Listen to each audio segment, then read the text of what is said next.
इसका जो question number 3 है ना, वो तो मैंने खुद बनाया है। मैं कहता हूँ ऐसा खानदानी क्वेश्चन है ना, उफ, मतलब कि अंत मचा दे रे, ऐसा खानदानी क्वेश्चन है। तो बहुत मजा आएगा आप लोग को। वो वाला क्वेश्चन करेंगे। शाबाश, जल्दी से स्टार्ट करते हैं, ठीक है। ओके, मैं क्वेश्चन नंबर 1 से स्टार्ट करूंगा। शाबाश, जल्दी से। देर सेइंग के sulphur and its compounds are important industrial chemicals. Sulfur dioxide is oxidized in the contact process. ये हमें contact process नजर आ रहा है। The forward reaction is exothermic. जब भी आपको यहाँ पे बेटा एक रिवर्सिबल का एरो नजर आए और वहां आपसे क्या कह रहे हैं, फॉरवर्ड रिएक्शन इज एक्सोथर्मिक, मतलब कि अगर बेटा फॉरवर्ड एक्सो है तो बैकवर्ड क्या हो जाएगा, एंडो हो जाएगा। ठीक है। वो आपसे क्या कह रहे हैं, state the effect of increasing the pressure on the position of equilibrium. Explain your answer. जब आप बेसिकली प्रेशर को इंक्रीज करेंगे तो क्या होगा। अब मेरी बात यहाँ हर बच्चा रिलैक्स होके ऐसे बड़ा लंबी सांस लें। ले ली सांस, अब रिलैक्स होके मेरी बात सुने।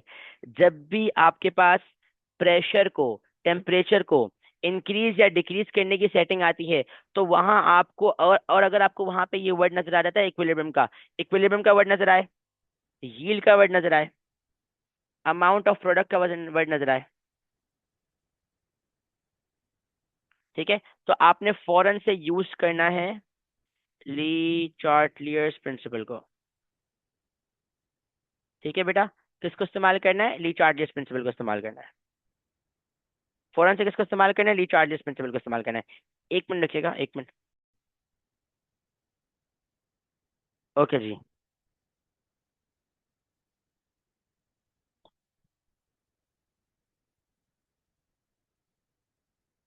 नेवर माइंड, जल्दी से आगे चलते हैं। तो मैंने आपको क्या बोला कि कभी भी बेटा आपको यील्ड का, इक्विलिब्रियम का, अमाउंट ऑफ प्रोडक्ट का वर्ड कभी भी नजर आए तो आपने क्या इस्तेमाल करना है बेटा, ली चार्टलियर्स प्रिंसिपल को इस्तेमाल करना है। किसको इस्तेमाल करना है, ली चार्टलियर्स प्रिंसिपल को, ठीक है।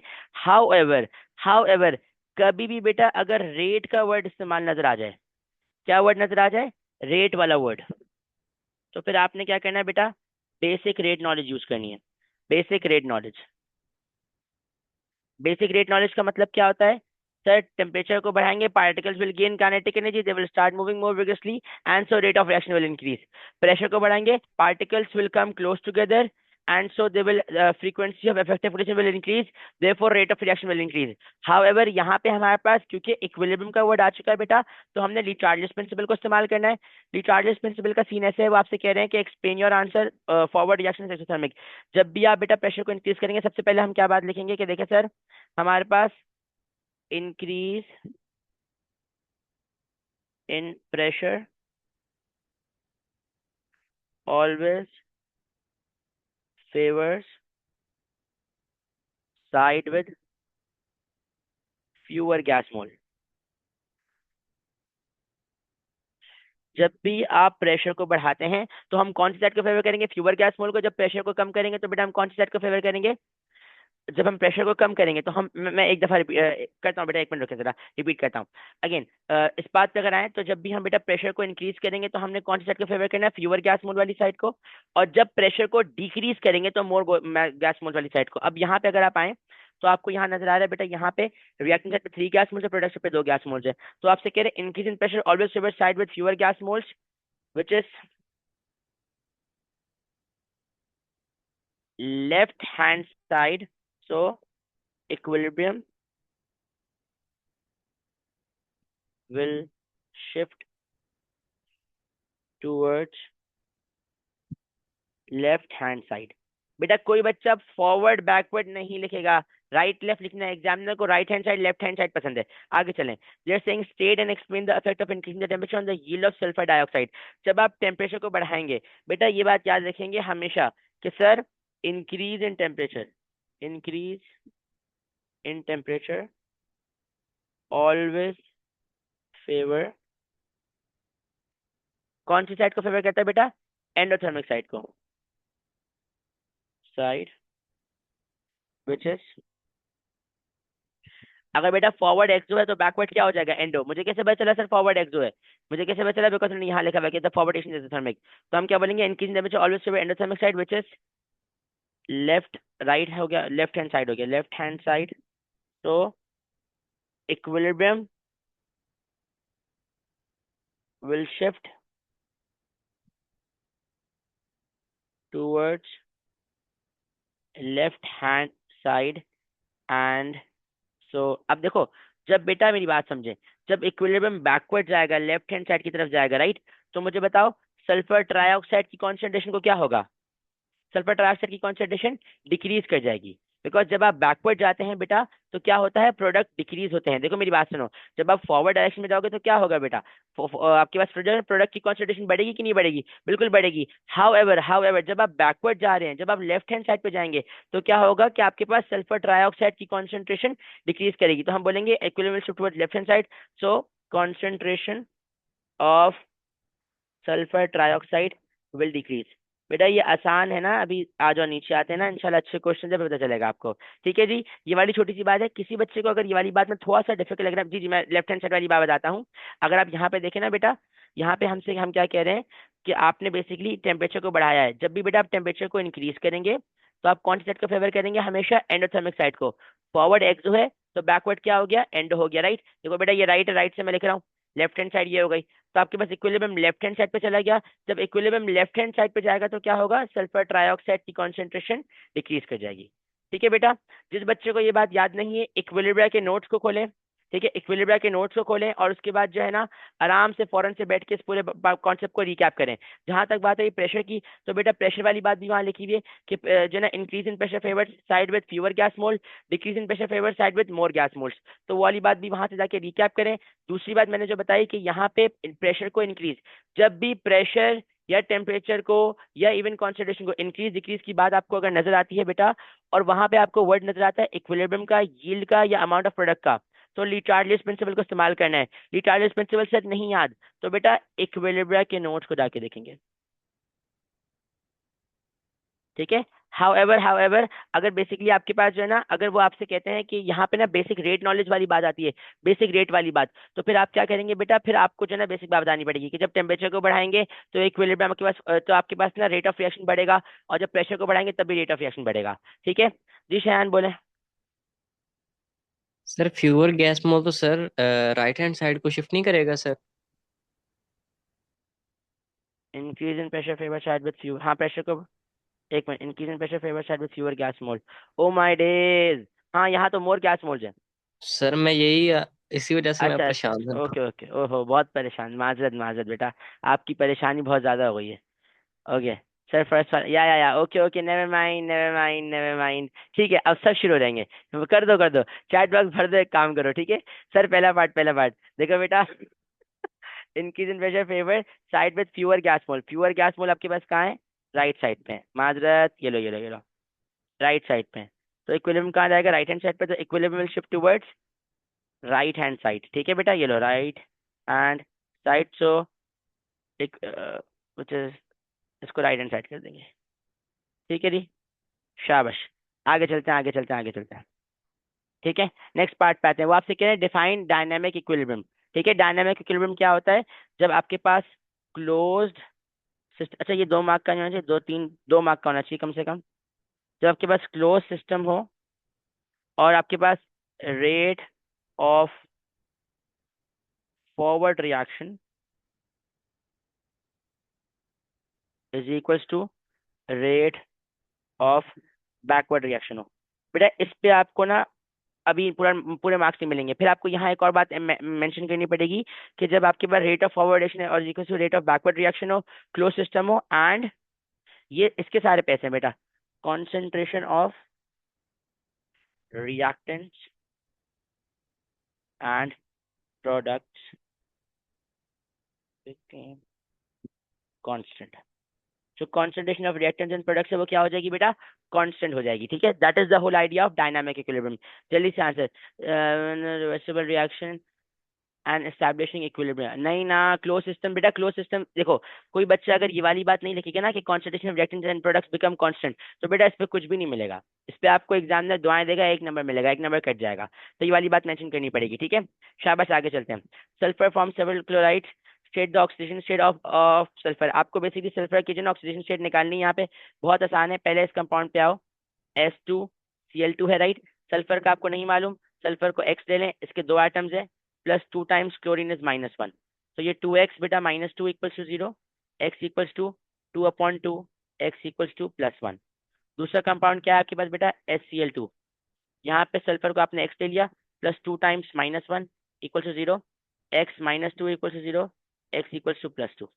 ठीक है, इसमें +1 आ गया, इसमें +2 आ गया, तो हमने दोनों की ऑक्सीजन स्टेट निकाल दी। ये भी अच्छा पार्ट हो गया। नेक्स्ट पार्ट पे आते हैं। They are saying write an equation for the thermal decomposition of group 2 carbonates. बेटा या तो कार्बोनेट्स की आ जाएगी या तो नाइट्रेट्स की आ जाएगी, दोनों की आती है। आराम से ग्रुप 2 के नोट्स को देखें, ठीक है। They are saying write equation for the thermal decomposition of group 2 carbonates. तो बेटा ये इक्वेशन हमें लिखनी है, बेसिकली आपके पास क्या होगा। अच्छा वो ना उन्होंने आपसे, अगर आप यहाँ गौर करें बेटा, तो यहाँ कोई स्पेसिफिक मेटल थोड़ी ना है। मतलब उन्होंने आपसे बोला कि ग्रुप 2 कार्बोनेट्स की मुझे जनरल इक्वेशन बताओ, तो आपने कैसे लिखना है इसको जनरल फॉर्म में, कि मेटल कार्बोनेट होगा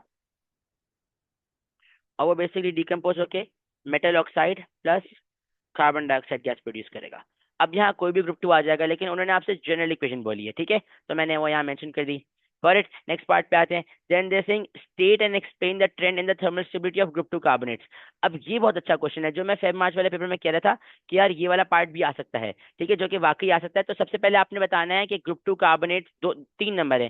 पहला नंबर स्टेट करने का, कि पहले आप ये बताओगे कि ग्रुप 2 कार्बोनेट की स्टेबिलिटी को होगा क्या, फिर आप ये बताएंगे कि वो क्यों होगा, क्या सेटअप है, ठीक है। ये बेटा आपको पेपर आसान लग रहा है, अभी नीचे आओ, ये ऑर्गेनिक आ रहा है ना। क्वेश्चन नंबर 2 भरपूर माशाल्लाह अल्हम्दुलिल्लाह के साथ ऑर्गेनिक, 3 ऑर्गेनिक, ठीक है। तो ये 2 3 में जो है ना हालत टाइट हो जाएगी इंशा, मतलब अल्लाह ना करे, अल्लाह करे ना हो, अल्लाह करे आप सब लोग को आसान लगे, लेकिन मैं बता रहा हूँ अच्छे क्वेश्चन है। ये तो बेटा अभी सिस्टम है ना, मतलब वार्म अप है, ट्रेलर है, ठीक है, नेवर माइंड। ग्रुप 2 की बात करें तो सबसे पहले हम ये बोलेंगे कि देखिए सर डाउन द ग्रुप क्या होगा, मैं ऐसे लिखूंगा, देखें मेरे साथ लिखेंगे सारे बच्चे, शाबाश। डाउन द ग्रुप, मैं ना इसको 2 से करके लिखता हूँ ताकि चलो थोड़ा मुनासिब से आ रहा है। शाबाश लिखेंगे, डाउन, यानी उससे कर लेते हैं, डाउन द ग्रुप, DTG, ठीक है। अब मुझे ना व्हाट्सएप करके ये ना बोलना सर ये क्या लिखा हुआ है, बेसिकली डाउन द ग्रुप लिखा हुआ है, मैं लिख ही देता हूँ, down the group thermal stability will increase, ठीक है। डाउन द ग्रुप क्या होगा, थर्मल स्टेबिलिटी इंक्रीज करेगी, इसका हमारा 1 नंबर हो गया। अब इसका रीजन बताना है, बिकॉज आपके पास क्या होगा, down the group cationic radius will increase, so charge density will decrease and polarization power polarization power will also decrease. Charge density will decrease and polarization power will also decrease. Therefore, अब जो मैं लिख रहा हूँ ना सारे पैसे इसके, cation will distort the electron cloud less effectively. जो कैटाइन है वो इलेक्ट्रॉन क्लाउड ऑफ एनाइन को डिस्टॉर्ट करेगा less effectively. Cation will distort the electron cloud of anion, of anion लिखना भूल गया मैं, of anion, of anion less effectively. Cation will distort the electron cloud of anion less effectively, so हम इसको ये कह देंगे। सो अब देखो, जब cation electron cloud of anion को डिस्टॉर्ट करे less effectively, so higher temperatures are required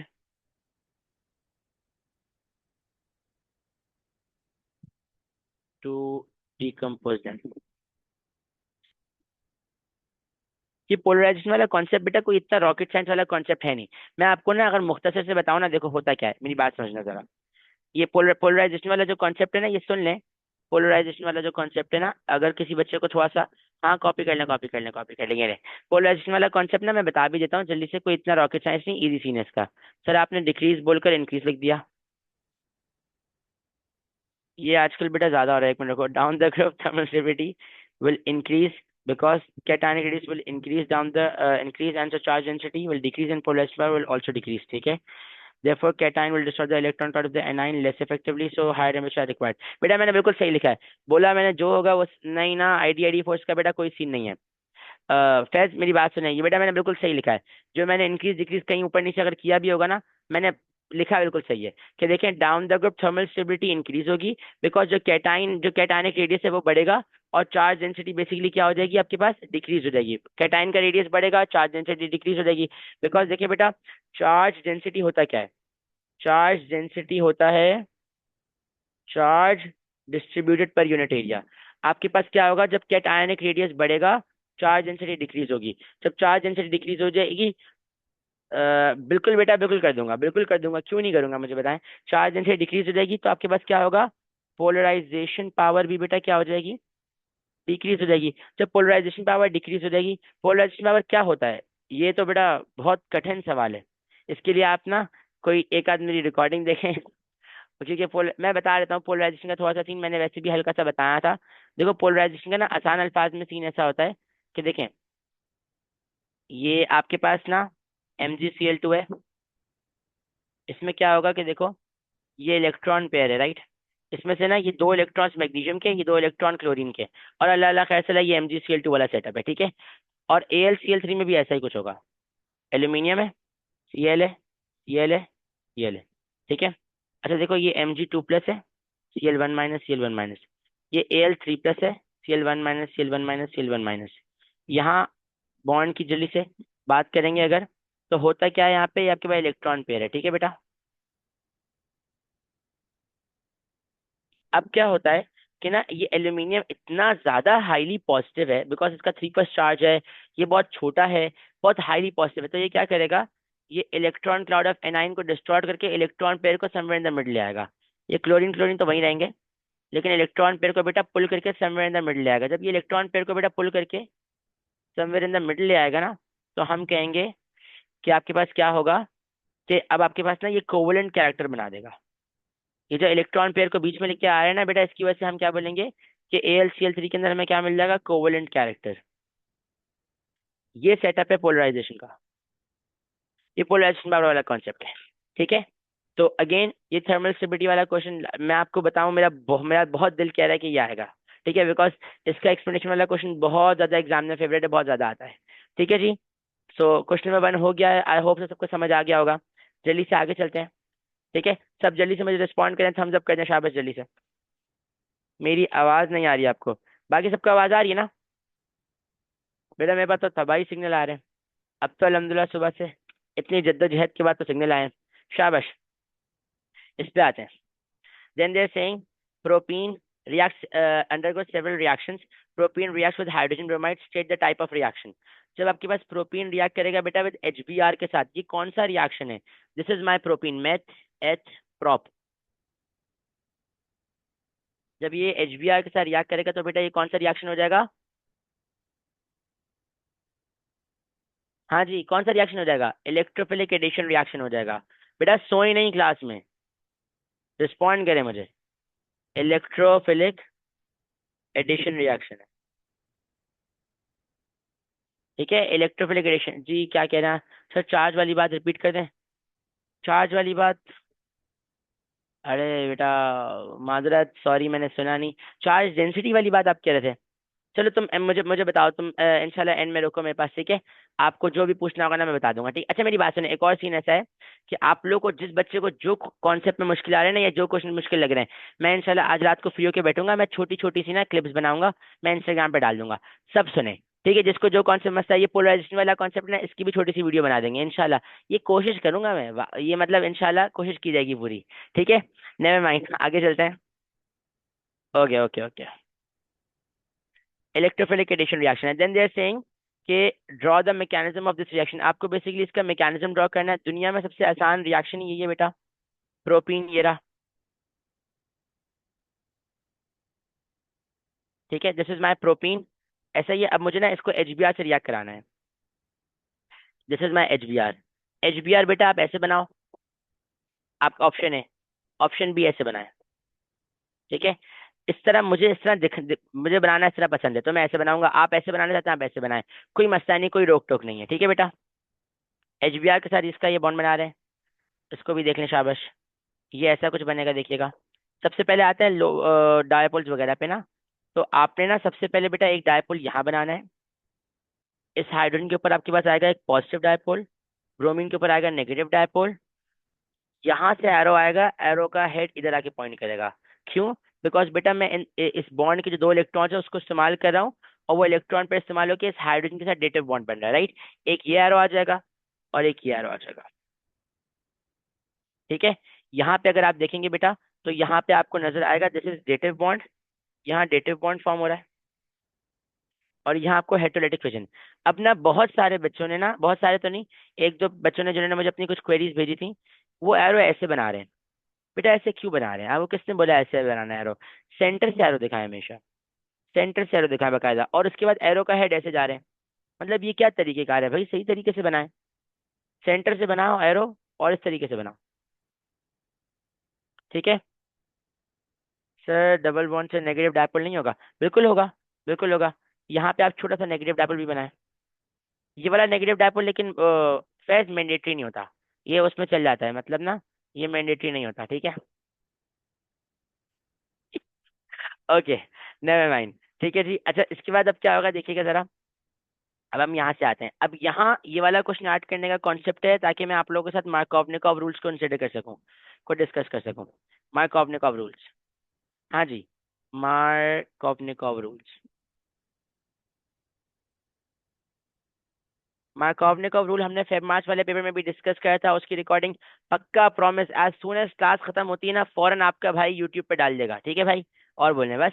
मार्कोवनिकॉव rule basically क्या सीन था, वो ये रूल बेसिकली इस्तेमाल होता है फॉर अनसिमेट्रिकल एल्कीन,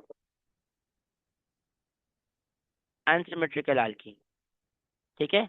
इसमें क्या होता है कि आपने HBr के हाइड्रोजन को उस कार्बन पे ऐड करना है जिस कार्बन के ऊपर less directly bonded,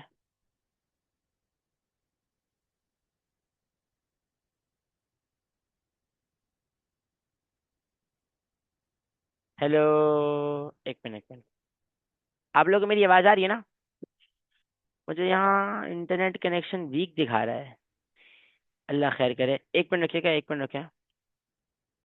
okay okay. तो अगेन ये जो प्रोपीन वाला केस है ना, ये जो प्रोपीन वाला केस, ये मैकेनिज्म ऐड करने का मेरा मकसद ये था ताकि हम ना मार्कोवनिकॉव रूल्स को इस्तेमाल कर सकें। मार्कोवनिकॉव रूल्स हमारे पास अनसिमेट्रिकल एल्कीन के लिए होता है। बेटा इसकी स्टेटमेंट लिख देता हूँ, रुक जाओ जरा। देखो देखो, लिख देते हैं, लिख देते हैं। इसकी स्टेटमेंट ना बहुत मुनासिब सी है, वो आपसे ये कहता है फॉर अनसिमेट्रिकल एल्कीन, आपने ना, हम यहाँ पे लिखते हैं हाइड्रोजन ऑफ HBr। आप बेसिकली जो हाइड्रोजन ऑफ HBr है ना, उसको बॉन्ड करेंगे with the carbon, with the carbon of carbon carbon double bond that has more directly bonded hydrogens, या more hydrogens directly bonded to it, जिसके पास ना ज्यादा हाइड्रोजन्स बेटा क्या हो, डायरेक्टली बॉन्डेड टू। अब इसको ना जरा छोटा करते हैं, ऊपर आते हैं। अब ना ये बात अभी समझ आएगी। अब देखो मेरी बात सुनो, यहाँ यहाँ सब बच्चे गौर करें। देखो बेटा, एक है कार्बन ए, एक है कार्बन बी। अब आप मुझे बताएं, आप इस हाइड्रोजन को किस कार्बन पे लगाएंगे? कार्बन ए पे लगाएंगे, कार्बन बी पे लगाएंगे? मार्कोवनिकॉव भाई क्या कह रहे हैं कि अगर आप चाहते हैं, मार्कोवनिकॉव भाई क्या कह रहे हैं, मार्कोवनिकॉव भाई क्या कह रहे हैं कि अगर आपने बेसिकली जो है ना हाइड्रोजन को उस कार्बन पे ऐड करना है जहां डायरेक्टली बॉन्डेड हाइड्रोजन ज्यादा है। अब मेरी बात सुने, कार्बन ए पे डायरेक्टली बॉन्डेड हाइड्रोजन सिर्फ एक है, कार्बन बी पे डायरेक्टली बॉन्डेड हाइड्रोजन सिर्फ दो, आपके पास दो हाइड्रोजन है, राइट। तो आपने इस हाइड्रोजन को बेटा कार्बन बी पे अटैच करना है। तो ये कुछ ऐसा देखिएगा, देखिएगा जरा। हम ऐसे आएंगे, और ये डबल बॉन्ड खलास हो गया। उसके बाद फिर आपने ना यहाँ पे दिखाना है इस तरह, नए कलर से दिखा रहा हूँ, ये हाइड्रोजन आ गया। तो आपने ना इस हाइड्रोजन को कार्बन बी पे लगाया। Why sir carbon B? Because इस पे डायरेक्टली बॉन्डेड हाइड्रोजन ज्यादा है।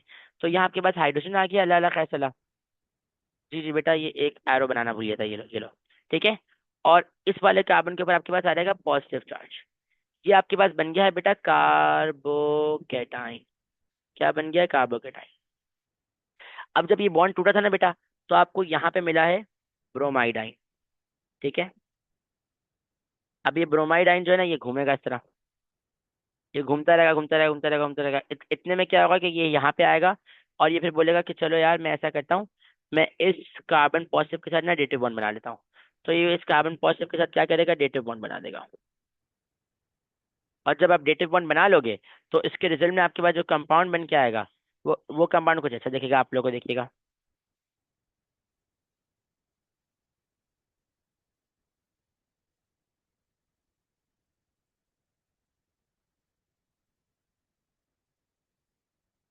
यहाँ आपके पास बेटा आके बी आर लग जाएगा। ठीक है, यहाँ पे क्या लगेगा, आके बी आर लग जाएगा। अल्लाह अल्लाह खैर सलाह। इस कंपाउंड का नाम है टू टू ब्रोमो प्रोपेन। ठीक है बेटा, इस कंपाउंड का नाम क्या है, टू ब्रोमो प्रोपेन। ठीक है, अगर बेटा आप मार्कोवनिकॉफ की बात नहीं मानते ना, मेरी बात सुन लीजिएगा जरा। अगर आप मार्कोवनिकॉफ की बात नहीं मानते, sir in the sir iPad O my days, ये बात भी बिल्कुल सही है। या लगा देते हैं चार्ज पे। अगर आप मार्कोवनिकॉफ की बात नहीं मानते, आप बोलते हो, जाओ मार्कोवनिकॉफ हम तुम्हारी बात नहीं मान रहे, ठीक है, तो फिर कुछ ऐसा होता है सेटअप, देखिएगा जरा। लेट्स से हमने ऊपर वाले केस में ऐड किया ना, मैं यहाँ जल्दी से छोटे से बना रहा हूँ ताकि आप लोग देख सकें। अगर हम मार्कोवनिकॉफ की बात ना मानते और मैं हाइड्रोजन को बेसिकली कार्बन बी की जगह बेटा कार्बन ए पे लगाता, तो फिर ये कंपाउंड कुछ ऐसा दिखता हमें, देखिएगा। फिर ये कंपाउंड हमें कुछ ऐसा दिखता, कार्बन ए पे हाइड्रोजन और कार्बन बी के पे पॉजिटिव चार्ज। मसला सारा क्या आ रहा है कि बेटा ये जो कार्बोकेटाइन बना है ना, ये एक सेकेंडरी कार्बोकेटाइन है। सेकेंडरी कार्बोकेटाइन है, क्या है बेटा, एक सेकेंडरी कार्बोकेटाइन है। ये वाला जो कार्बोकेटाइन बना है, ये एक प्राइमरी कार्बोकेटाइन बनता। इसका जो प्रोडक्ट बनता ना बेटा आपके पास एंड में, वो प्रोडक्ट भी ऐसा बनता, देखिएगा जरा। इसका जो प्रोडक्ट बनता बेटा आपके पास एंड में, वो बनता आपके पास, ड्रॉ करता हूँ जल्दी से, शाबाश शाबाश शाबाश। वो आपके पास बनता वन ब्रोमो प्रोपेन। ठीक है, तो आपके पास two bromo propane is your major product,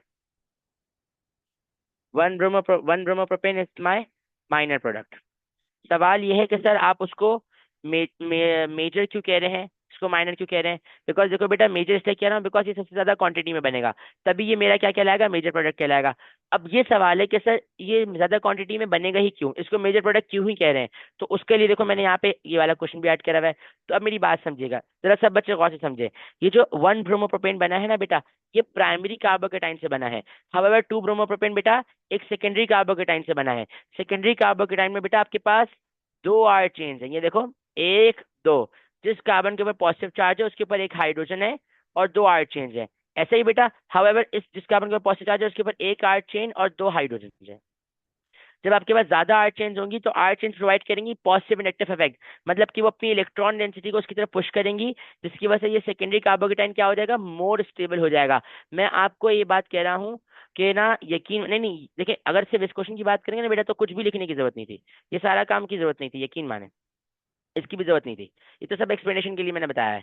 लेकिन मैं आपको एक बात बता रहा हूँ कि मेरा बहुत दिल कह रहा है, मेरा बहुत ज्यादा मुझे गट फीलिंग आ रही है कि ना ये वाला पार्ट भी आता है कल के पेपर में, लाजमी आएगा, बहुत एग्जाम में फेवरेट है। तो अब इस आंसर को ऐसे लिखेंगे, वो आपसे कह रहे हैं explain why two bromopropane is the major product, हम बोलेंगे because it is formed by a secondary and more stable carbocation as it has two alkyl groups। R chains को बेटा हम alkyl ग्रुप्स कहते हैं। मैं एक पेन आप लोग के क्वेश्चन भी सुनता हूँ, ठीक है, एक मिनट के मुझे बस इसको लिखने दे।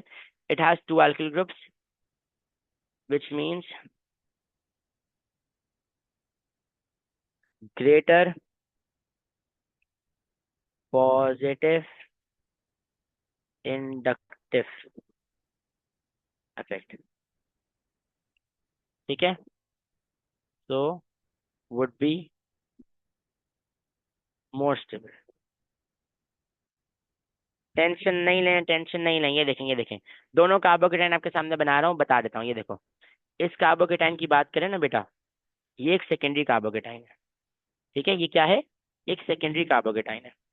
सेकेंडरी कार्बोटाइन बोले तो मतलब उसका मतलब क्या होता है कि दो आर चेन्स और एक एच। दो आर चेन्स और एक एच का मतलब पता है क्या है? कि आपको ना, अब ये आर चेन क्या करती है, ये पॉजिटिव इंडक्टिव इफेक्ट प्रोवाइड करती हैं। पॉजिटिव इंडक्टिव इफेक्ट होता क्या है? पॉजिटिव इंडक्टिव इफेक्ट का मतलब क्या है कि ये अपनी इलेक्ट्रॉन डेंसिटी को इस कार्बन पॉजिटिव की तरफ पुश करेंगी, जिसकी वजह से क्या होगा कि ये कार्बन पॉजिटिव क्या हो जाएगा, मोर स्टेबल हो जाएगा, मतलब कि इसका ना पॉजिटिव चार्ज स्टेबल होना शुरू हो जाएगा। ठीक है, ये पॉजिटिव चार्ज क्या हो जाएगा, स्टेबल होना शुरू हो जाएगा। मेरी बात समझ रहे हैं? तो ये आपके पास ना सेकेंडरी कार्बोकेटाइन है। हाउएवर अगर आप इस वाले की बात करें तो ये तो एक प्राइमरी कार्बोकेटाइन है। वाई? बिकॉज अगर आप इस कार्बन को देखें, अगर आप इस कार्बन को देखें तो ये बेसिकली इस तरह का है। कार्बन के ऊपर पॉजिटिव चार्ज, दो हाइड्रोजन है और सिर्फ एक आर चेन है। मतलब कि इसके पॉजिटिव चार्ज को ओवरकम मतलब स्टेबलाइज करने के लिए सिर्फ और सिर्फ एक आर चेन है। ये आर चेन अपनी इलेक्ट्रॉन डेंसिटी को उठाकर कार्बन पॉजिटिव की तरफ पुश करती है, जिसकी वजह से कार्बन पॉजिटिव स्टेबल होना शुरू हो जाता है। ये सेकेंडरी कार्बोकेटाइन है, टू आर चेन है, मोर स्टेबल है। ये प्राइमरी कार्बोकेटाइन है, वन आर चेन है, लेस स्टेबल है। ठीक है, तभी आपके पास two bromopropane is is gonna be your major product. ठीक है जी, अब इसको देखना शाबाश। अब मैं क्वेश्चन सुनता हूँ। पहला क्वेश्चन क्या है, नेम लिखना जरूरी है। बेटा अगर आप ये वाले नेम की बात करें तो ये लिखना जरूरी नहीं है, इनमें से कुछ पार्ट भी जरूरी नहीं था, ये तो बस मैंने आपको एक्सप्लेन करा है। ठीक है, बट यहाँ सेकेंडरी कार्बोकेटाइन लिखना was very important. Sir dative कौन नहीं है? नहीं बेटा, डेटिव बॉन्ड का कोई सेटअप नहीं है यहाँ पे, डेटिव बॉन्ड का कोई सेटअप नहीं है। बाकी और कोई कुछ पूछा था? हाँ आप क्या पूछ रही हैं सर? ओके, डेटिव बॉन्ड का कोई सेटअप नहीं है बेटा, नेवर माइंड। मुझे पता है सबको क्लियर है, आगे चलो यस और नो। ये भी यकीन मान है, ये मैकेनिज्म, ये सवाल उफ, बहुत ज्यादा पॉसिबिलिटी आने की, कोई बच्चा इसको छोड़ के ना जाए। ठीक है, नेक्स्ट पार्ट पे आते हैं। वो आपसे कह रहे हैं one bromopropane reacts with aqueous aqueous sodium hydroxide. अब ये एक्वस सोडियम हाइड्रोक्साइड के साथ जो है ना वन ब्रोमोप्रोपेन रिएक्ट कर रहा है। ये एक्वस सोडियम हाइड्रोक्साइड के साथ जो रिएक्शन है वो आपसे कह रहे हैं स्टेट द मैकेनिज्म। बेटा ये आपके पास हो जाएगा nucleophilic substitution reaction, nucleophilic substitution. ठीक है, देन दे आर सेइंग कि explain why the carbon atom attach to bromine is susceptible to electrophilic attack. आपके पास जो कार्बन लगा हुआ है ना ब्रोमीन के साथ, वो इलेक्ट्रोफिलिक अटैक क्यों हो रहा है उसके ऊपर? उसका रीजन क्या है कि अगर मैं आपके सामने बनाऊं ना बेटा, ये देखें, मैथ एच प्रॉप, ये ब्रोमीन,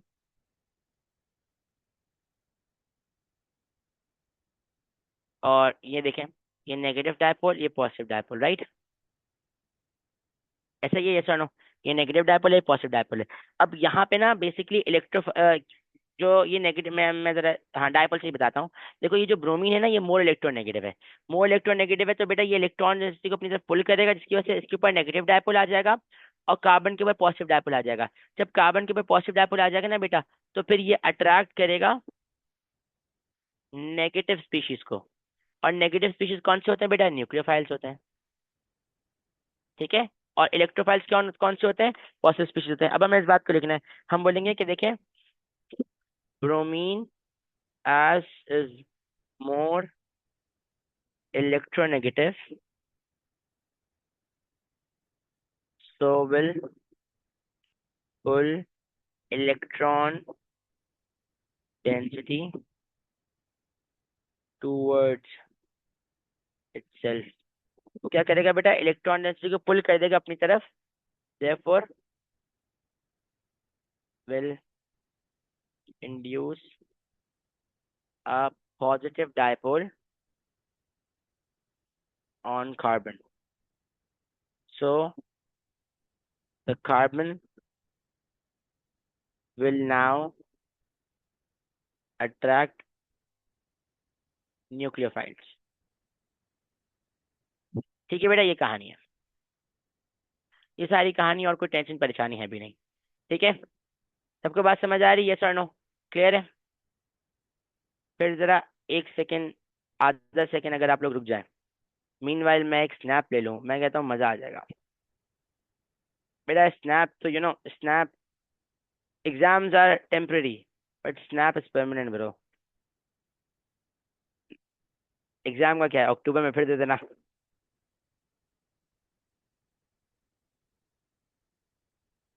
नहीं नहीं, मजाक कर रहा हूँ यार, ऐसी क्या बात लड़के। सॉरी सॉरी सॉरी, मिस्टेक से मिस्टेक बोल दी बेटा। नहीं नहीं, अक्टूबर की बात तो बेटा कोई, अक्टूबर के लिए तो मैं फोन भी नहीं उठाऊंगा। नहीं बेटा, मैं स्ट्रीक बनाता नहीं हूँ, और अगर बनाता भी होऊंगा तो मैं आप में से किसी के साथ नहीं बनाऊंगा। नहीं, स्ट्रीक का सीन ही नहीं है बेटा, वो सीन ऑफ है। स्ट्रीक का सीन ऑफ है।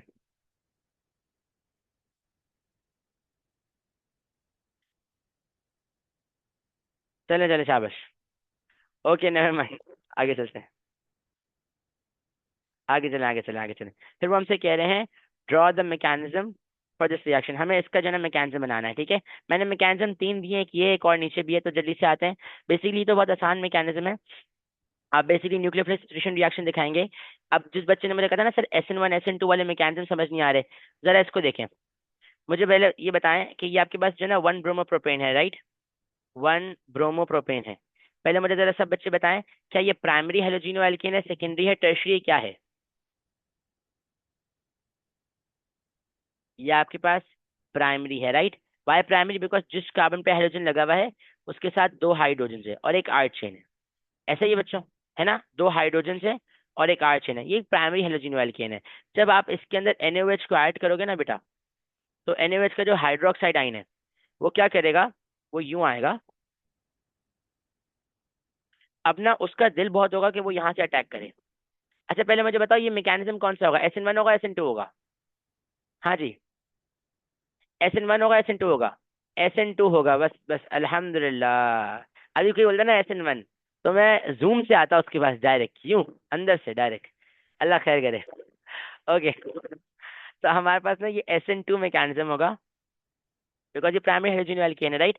अब क्या होगा कि इसका अपना ये जो नेगेटिव डायपोल है ना, ये यहाँ से अटैक करने की कोशिश पूरी करेगा, मगर कर नहीं पाएगा। तो इस सिलसिले में क्या होगा कि ये बेसिकली यूं अटैक करेगा, ठीक है बेटा, अपोजिट साइड से अटैक करेगा, और आपके पास बन जाएगी पेंटाविलेंट ट्रांजिशन स्टेट। ठीक है, क्या बन जाएगी? एक पेंटाविलेंट ट्रांजिशन स्टेट बन जाएगी। ठीक है, शाबाश, जल्दी से आते हैं। बल्कि मैं इसको यहीं पे लिख देता हूँ। ये देखें, ये कार्बन है।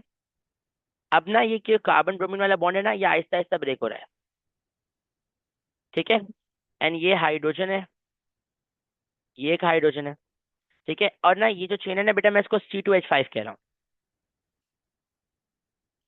C2H5। या इसको हम ना CH2CH3 लिख देते हैं। और अब क्या होगा कि आहिस्ता आहिस्ता ना, ऐसे ऐसे ऐसे, आहिस्ता आहिस्ता OH वाला बॉन्ड बन रहा है, ठीक है। यहाँ पे हम ना कुछ डायपोल्स इसे दिखा देंगे कि इसके ऊपर आपके पास नेगेटिव डायपोल ही है, इसके ऊपर पॉजिटिव डायपोल ही है। और ये जो आपके पास स्टेट है बेटा, ये पेंटावेलेंट ट्रांजिशन स्टेट कहलाती है। पेंटा क्यों? बिकॉज देखो, 1 2 3 4 5 बॉन्ड है, यहाँ एक नेगेटिव चार्ज दिखाना है।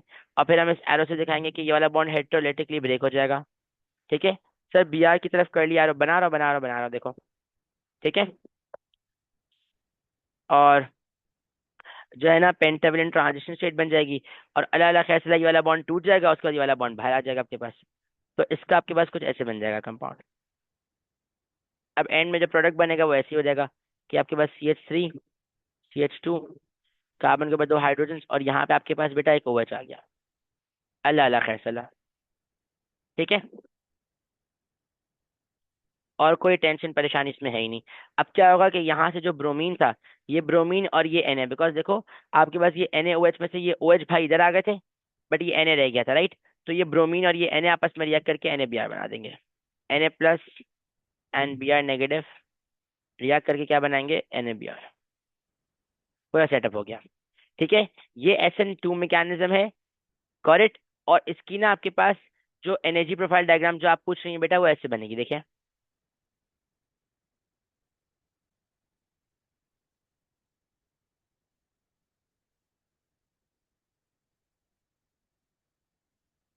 सिंपल एनर्जी प्रोफाइल डायग्राम बनेगी। ये टॉप पे जो है ना आपके पास पेंटाविलेंट ट्रांजिशन स्टेट होती है, इसको SN2 कहते हैं। वाई? बेसिकली SN2 का सीन क्या है, क्यों कहते हैं? बिकॉज देखो ये बायोमोलिकुलर कहलाता है। बायोमोलिकुलर ही क्यों कहते हैं? बिकॉज बेटा यहाँ पे अगर आप देखो इंटरमीडिएट की फॉर्मेशन में, या आसान अल्फाज में जो आपका स्लो स्टेप है उसकी फॉर्मेशन में हेलोजिनो एल्केन भी इन्वॉल्व है और हाइड्रोक्साइड आयन भी इन्वॉल्व है। तो आपके पास यहाँ हेलोजिनो एल्केन और हाइड्रोक्साइड दोनों इन्वॉल्व है, तभी ये बायोमोलिकुलर कहलाएगा। अगर ये कोई टर्शरी हेलोजिनो एल्केन होता तो SN1 होता, वो फिर आपके पास यूनिमोलिकुलर कहलाता है। सर SN1 में दो पीक्स होती है ना? बिल्कुल बिल्कुल, SN1 में दो पीक्स होती हैं। एग्जैक्टली, SN1 में दो पीक्स होती है, बिकॉज वहां पे पहले ये वाला बॉन्ड टूटता है, उसके बाद यहाँ पे हाइड्रोक्साइड आके लगता है, तो वो इंटरमीडिएट के बाद हाइड्रोक्साइड आता है, तो आपके पास दो पीक्स बनती है। Got it? तो ये थोड़ा सा पार्ट है, इसको भी देख लीजिएगा एक दफा बेटा। एस एन वन के मैकेनिज्म को भी देख लें फ्रॉम नोट्स, वेरी इंपॉर्टेंट। ठीक है, नेक्स्ट पार्ट पे आते हैं। आई होप सबको ये बात समझ आ रही होगी। नेक्स्ट पार्ट पे आते हैं। जैसे propan two ol is oxidise using acidified potassium dichromate. ठीक है जी, मैंने प्रोपन टू ऑल को ऑक्सीडाइज करके क्या करा है? एसिडिफाइड पोटेशियम डाइक्रोमेट फॉर्म करा है। क्या कह रहे हैं बेटा आप? ओके,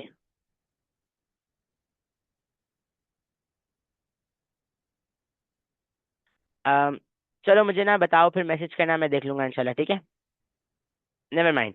दे सेइंग कि प्रोपन टू ऑल को ऑक्सीडाइज करा है using acidified potassium dichromate, state the observation. जब आप बेसिकली प्रोपन टू ऑल की बात करते हैं, प्रोपन टू ऑल क्या है आपके पास बेटा? ये एक आपके पास एक प्रोपन टू ऑल बना लो पहले। मैथ एथ प्रोप। प्रोपन टू ऑल बेटा क्या है? एक सेकेंडरी अल्कोहल है। कोई बच्चा मुझे बताएगा कि जब ये ऑक्सीडाइज हो जाएगा तो ये कौन सा प्रोडक्ट बनेगा? कीटोन बनाएगा बस। ये दो बच्चे ही रह गए मेरी क्लास में जिन्होंने मुझे पता है डिस्टिंक्शन ला के देनी है। बाकी सारे बच्चे जो ना मेरे पास बैठ रहे हैं, हुजैफा भी एक है।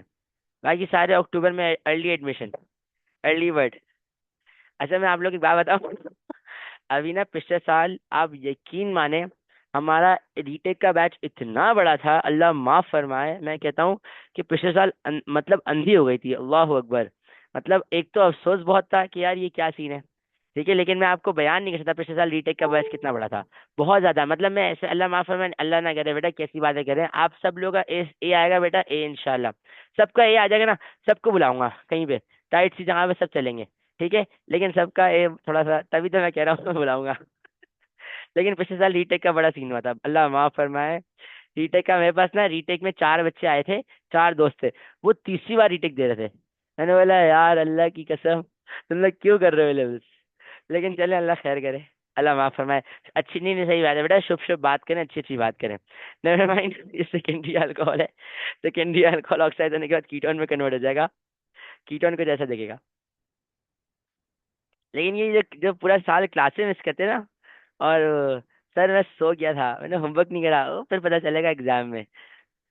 एग्जाम इन्विजिलेटर भाई आके जब पेपर देके जाएंगे, तो क्वेश्चन नंबर 1 ये नहीं आता, 2 ये नहीं आता, 3 ये नहीं आता, 4 तो बिल्कुल नहीं आता। चलो भाई अल्लाह माफ फरमाए, अल्लाह माफ फरमाए।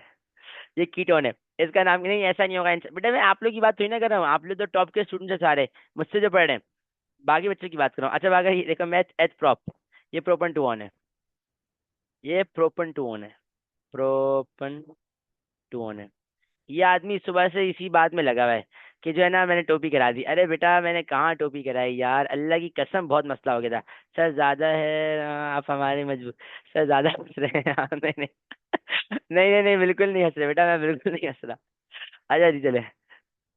बहरहाल ये प्रोपन टू ऑन बनेगा, और इसकी ऑब्जर्वेशन क्या होगी? बिकॉज आपने एसिडिफाइड पोटेशियम डाइक्रोमेट लिया है ना, तो आपके पास जो है ना जो वो आएगी, व्हाट डू यू से, ऑब्जर्वेशन वो क्या हो जाएगी? कमान जल्दी से बताएं। ऑरेंज टू ग्रीन हो जाएगी, बिल्कुल ऑरेंज टू ग्रीन। और अगर KMnO4 होगा तो पर्पल टू कलरलेस। ठीक है, यहाँ हम लिखेंगे orange to green. Then there saying write the equation of O. अब ना ये आपने बेसिकली बेसिक इक्वेशन लिखनी, कोई ऐसा मसला नहीं है। देखिए मैं आपके सामने लिखता, ये मेरे पास ना प्रोपन क्या नाम है, प्रोपन टू ऑल है, मैंने इसलिए बना भी लिया था। अब प्रोपन टू ऑल को देख के ना इसका स्ट्रक्चर फॉर्मूला लिखते हैं। देखो ये CH3 कार्बन हाइड्रोजन OH और CH3। This is my propan two ol. इसको यहाँ रखते हैं। बेटा ऑक्सीडेशन करना है राइट, तो मैं स्क्वायर ब्रैकेट O दिखा दूंगा, और ये बेसिकली आपके पास ना इसमें कन्वर्ट हो जाएगा, CH3 कार्बन ऑक्सीजन CH3। और वाटर प्रोड्यूस हो जाएगा। अब यहाँ पे अगर हम देखें ना, तो हमारे पास ना एक दो, एक दो हाइड्रोजन भी अल्हम्दुलिल्लाह सही है, तो कोई ऐसा मसला नहीं है। ठीक है। आवाज नहीं आ रही क्या मेरी? आ रही है क्या आवाज या नहीं आ रही? आनी तो चाहिए यार। आ रही बेटा, सबको आवाज आ रही है। बहरहाल ये इक्वेशन को देख लें। ठीक है। अल्लाह अल्लाह खैर सला, ऑलरेडी देखो ऑक्सीजन भी दो है, यहाँ पे भी दो है, तो कोई मसला नहीं है। हाइड्रोजन बेटा हमने यहाँ से हटाया है, ये वाला भी एच हटाया बेटा, ये वाला भी एच हटाया, तो ये दो यहाँ लग गए। ठीक है, तो ये बेसिक अच्छी इक्वेशन हो गई हमारे पास। करेक्ट, आगे चलते हैं, शाबाश। नेवर माइंड, आगे चलते हैं। Then they saying two bromobutane undergoes a reaction to form organic compound with the molecular formula C4H8, identify the reaction mechanism. हाँ जी, ये बताएं, ये बताएं ना। अच्छा मेरी बात सुने, इस पे जो है ना, मैं जो है ना आप लोगों से एक एक कोल्ड ड्रिंक की शर्त लगा सकता हूँ। मेरा दिल कह रहा है, यकीन माने ये एलिमिनेशन का रिएक्शन है, मैंने मुंह से बोल दिया, ये मैंने आप लोगों से पूछना था, लेकिन मेरा दिल कह रहा है कि ये आएगा, यकीन माने मैं आपको बता रहा हूँ। इस पे तो मुझे बहुत ज्यादा गट फीलिंग है कि ये आता ही, मतलब ये आएगा इंशाल्लाह, बिकॉज ना एलिमिनेशन बड़े अरसा हो गया नहीं आया। तो एलिमिनेशन का मैकेनिज्म आ सकता है, जरा इसको गौर से देखेंगे। नेवर माइंड, मैंने खुद ही बता दिया आप लोगों को, ये identify the reaction mechanism involve in this conversation, तो वो क्या हो जाएगा? एलिमिनेशन रिएक्शन हो जाएगा। एलिमिनेशन कैसे? बिकॉज देखो, टू ब्रोमोब्यूटेन आपके पास जो है ना C4H8 में कन्वर्ट हो रहा है, देखो, मेथ एथ प्रोप ब्यूट, एक एल्कीन में। अब ना वो एल्कीन एक बनेगा, कितने बनेंगे, क्या बनेंगे, तो वो हम उसकी बात करते हैं। ठीक है। एलिमिनेशन का भी मैकेनिज्म होता है, what? Oh no, oh my days. नहीं नहीं, कार्बो ऑक्साइड कैसे नहीं बनेगा? ऊपर वाले केस में बेटा सेकेंडरी अल्कोहल है ना, सेकेंडरी अल्कोहल हमेशा ऑक्साइड होके बेटा कीटोन बनाता है। प्राइमरी अल्कोहल कार्बो ऑक्साइड कैसे बनाता है? और ये ए से नहीं बेटा, ई से एलिमिनेशन है, एलिमिनेशन मैकेनिज्म है। ठीक है। बहुत मुश्किल हो रही है बॉस, सभी भाई। नेवर माइंड, आपने बेसिकली यहाँ पे ना इसको ड्रॉ करना है, तो हम जल्दी से आते हैं। और यहाँ पे देखो उन्होंने क्या लिखा हुआ है, उन्होंने क्या, मैंने लिखा हुआ है कि ऑल पॉसिबल प्रोडक्ट्स बनाने हैं। अब जल्दी से आ जाए, एलिमिनेशन मैकेनिज्म नहीं पता तो भी कोई मसला नहीं है, आपका भाई यहाँ बैठा हुआ है, मैं आपको बताऊंगा। एलिमिनेशन मैकेनिज्म में क्या होगा, ये आपके पास हाइड्रोजन है। एलिमिनेशन मैकेनिज्म में आपका ना रूल होता है, क्या होता है बेटा? रूल होता है। रूल क्या होता है कि आपने ना बेसिकली सबसे पहले ना इस बॉन्ड को ब्रेक करना है ना, राइट? तो सबसे पहले तो बेटा हम इस बॉन्ड को ब्रेक करेंगे। ये पॉजिटिव डायपोल, ये नेगेटिव डायपोल। एक मिनट दे, मेरा मेरा ना लैपटॉप बंद हो जाएगा, एक सेकंड बस, आधा सेकंड, आधा सेकंड। लैपटॉप टेंशन नहीं ले बेटा। कहाँ जा रहा है रो कार्बन पे भाई, कहाँ जा रहा है? किसने बोला? किसने बोला आर में जाएगा? सबसे पहले आपके पास जो स्टेप बताया ना, उसमें बेसिकली क्या होगा, सबसे पहले आपके पास ना, मेरी बात सुने, देखें, हम डायपोल्स बनाते हैं। ये नेगेटिव डायपोल, ये पॉजिटिव डायपोल। ठीक है बेटा, अब क्या होगा, सबसे पहले आपने ना ये दिखाना है, ये वाला बॉन्ड हेट्रोलेटिकली ब्रेक होगा, देखें। बेटा मिस्टेक से मिस्टेक हो जाती है, इंसान है, इंसान से मिस्टेक नहीं होगी तो फिर किससे होगी बेटा? ये हेट्रोलिटिक फिशन है। ठीक है। डायपोल्स किसी ने नहीं बताया ना, उफ, मतलब उससे तो जो है ना, अ, वो हो ही जाएगा, लड़ाई हो जाएगी। आगे चलेंगे, शाबाश। जब आपके पास ये वाला बॉन्ड हेट्रोलिटिकली ब्रेक होगा बेटा, तो अब आपके पास बन जाएगा एक कार्बोकेटाइन।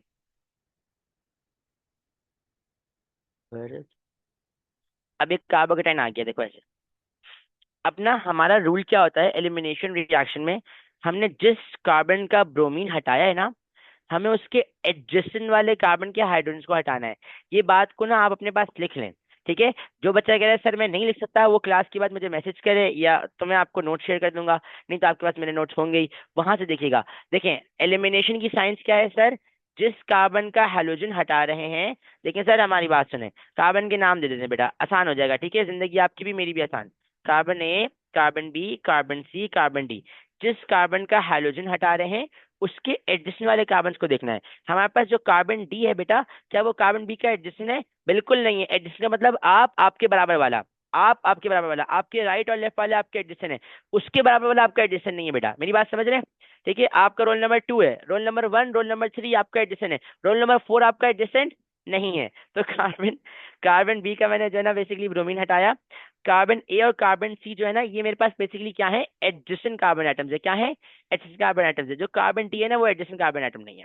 ठीक है। तो अब हमारा जो इस वक्त जो ना हमारी जो नजर है वो किन पे है? वो इन कार्बन पे है। एक, दो, तीन, चार, इसको पिंक से करते हैं, चार, या चलो नहीं ब्लैक से करेंगे, ब्लैक अच्छा है बेटा, बिकॉज ब्लैक डोंट क्रैक।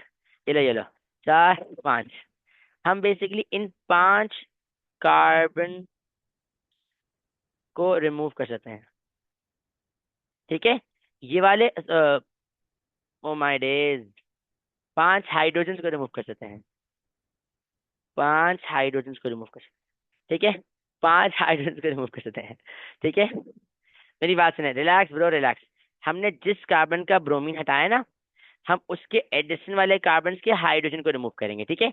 ये देखो, इस कार्बन का मैंने ब्रोमीन हटाया था, तो मैं इसके एडिशन वाले कार्बन को, इसके जो एडिशन वाले कार्बन है ना, देखो this is carbon B. Carbon B के बराबर में कार्बन ए है, कार्बन सी है। आप इनके हाइड्रोजन को जो है ना बेसिकली रिमूव करेंगे। मेरी बात समझ रहे हैं आप? ये सुनो। ठीक है। अब ना इसको देखो, ये ए, ये बी, ये सी। ठीक है। ये बात लिख लें अपने पास कि जिस कार्बन का आप हाइड्रोजन रिमूव करेंगे, उस कार्बन के जो एडजेसेंट कार्बन होंगे ना, उस एडजेसेंट वाले कार्बन के हाइड्रोजन को रिमूव करना है। अब यहाँ आपके पास पॉसिबिलिटी बनेगी, शाबाश। अगर बेटा मैं इन तीन हाइड्रोजन को रिमूव करूंगा ना, इन तीन हाइड्रोजन को, तो अलग प्रोडक्ट बनने की पॉसिबिलिटी है। और इन दो हाइड्रोजन को रिमूव करूंगा तो अलग प्रोडक्ट बनने की पॉसिबिलिटी है। तो अब अल्लाह अल्लाह खैर से हम दो प्रोडक्ट्स ही बनाएंगे, मतलब दो दो सेटअप्स ही करेंगे। प्रोडक्ट्स तो तीन बनेंगे लेकिन सेटअप दो करेंगे।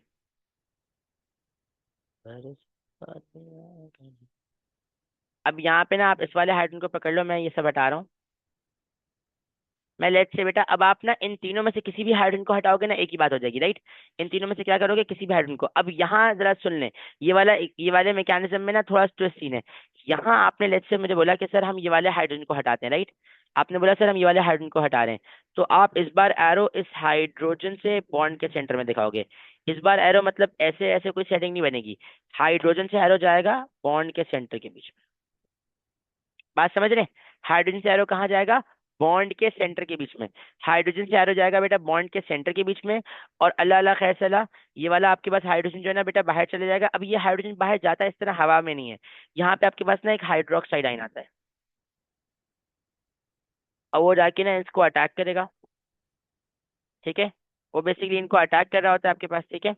एंड अल्लाह अल्लाह खैर सलाह क्या होगा कि आपके पास जो है ना ये हाइड्रोजन खुदा हाफिज हो जाएगा। ठीक है।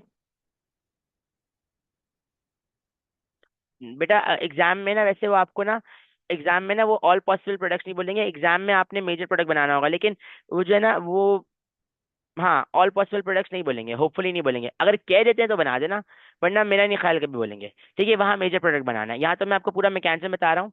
तो हमने बेसिकली इसको हटाया। ठीक है। अल्लाह अल्लाह खैसला। वरना एक मिनट रुके, इस बात पे आते हैं, इस बात पे आते हैं, रुक जाए। मैं इस हाइड्रोजन को जब हटाऊंगा बेटा, ये हाइड्रोजन किया, अब ये एच ये ओ एच मिलके आपस में क्या करेंगे, ये एच और ये ओ एच आपस में मिलके H2O बना देंगे। एंड अब जरा देखिएगा, ये कार्बन ए कार्बन बी ना, मैं आपके सामने बना रहा हूँ, देखें। Carbon, carbon, carbon, carbon, carbon, दो हाइड्रोजन ये रहे, राइट। एक हाइड्रोजन ये रहा। और ये अभी जो है ना पुराना सब सामान जो है ना वो लगा रहा हूँ। अभी क्योंकि बेटा रिसेंटली, अभी क्योंकि बेटा रिसेंटली हमने इस हाइड्रोजन को बेटा खुदाफिज करा ना, तो हमें यहाँ नजर आएगा एक डबल बॉन्ड। क्या नजर आएगा?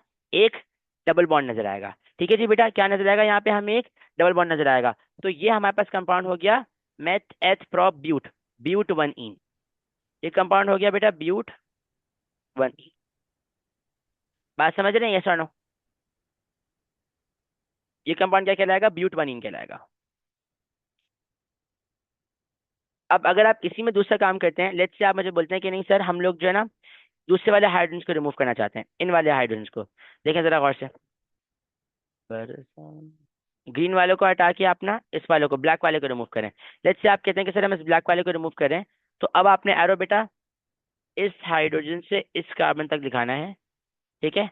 एंड अब आपके पास के वाले केस में क्या होगा, अच्छा ये भी ऐसे नहीं जाएगा, यहाँ हाइड्रोक्साइड आयन आएगा बेटा हमारे पास,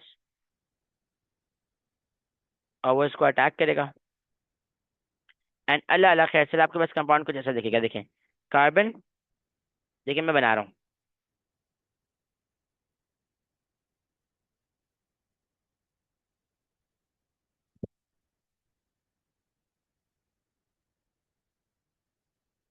मैंने ये वाला हाइड्रोजन इसलिए हटाया है बिकॉज देखो बेटा ये वाला हाइड्रोजन तो गायब हो गया, राइट, ऐसा ही है, ये तो चला गया। तो अब इन दोनों के बीच में मुझे मिल जाएगा डबल बॉन्ड। क्या मिल जाएगा? एक अदर डबल बॉन्ड। मैं carbon A carbon B carbon C लिख देता हूँ, देखो ये A B C D, A B C D. तो अब आपको कार्बन बी और कार्बन सी के बीच में डबल बॉन्ड मिल गया। ये जो कंपाउंड है बेटा ये कहलाएगा ब्यूट टू इन। ये क्या कहलाएगा बेटा? ब्यूट टू इन कहलाएगा। अब ये जो ब्यूट टू इन है ना, अगर आप देखें, मैं आप लोगों से पूछता हूँ, मुझे बताएं क्या ब्यूट वन इन में आपको सिस्टर्स आइसोमरिज्म नजर आएगा, यस और नो? ब्यूट वन इन में नजर नहीं आएगा। क्यों? बिकॉज सर यहाँ पे दोनों सेम ग्रुप्स हैं। जिस जो डबल बॉन्ड वाले कार्बन है उस पर अगर सेम ग्रुप्स होते हैं बेटा, तो हम क्या बोलते हैं कि सिस्टर्स आइसोमरिज्म की सेटिंग नहीं है। यहाँ नजर आएगा, बिल्कुल नजर आएगा। देखो यहाँ पे हाइड्रोजन हाइड्रोजन ये रहा, एक ये रहा, एक ये रहा, राइट। तो यहाँ हमें बेसिकली सिस्टर्स आइसोमरिज्म नजर आएंगे। तो इस केस में आपके पास दो प्रोडक्ट्स बनेंगे, मतलब इसके ही अपने दो प्रोडक्ट्स बनेंगे, इसके ही अपने दो प्रोडक्ट्स बनेंगे। एक बनेगा इस तरीके का, देखिएगा, कार्बन डबल बॉन्ड, जिसमें दोनों सेम ग्रुप साथ साथ होंगे, एक साइड पे होंगे, और एक ऐसा बनेगा।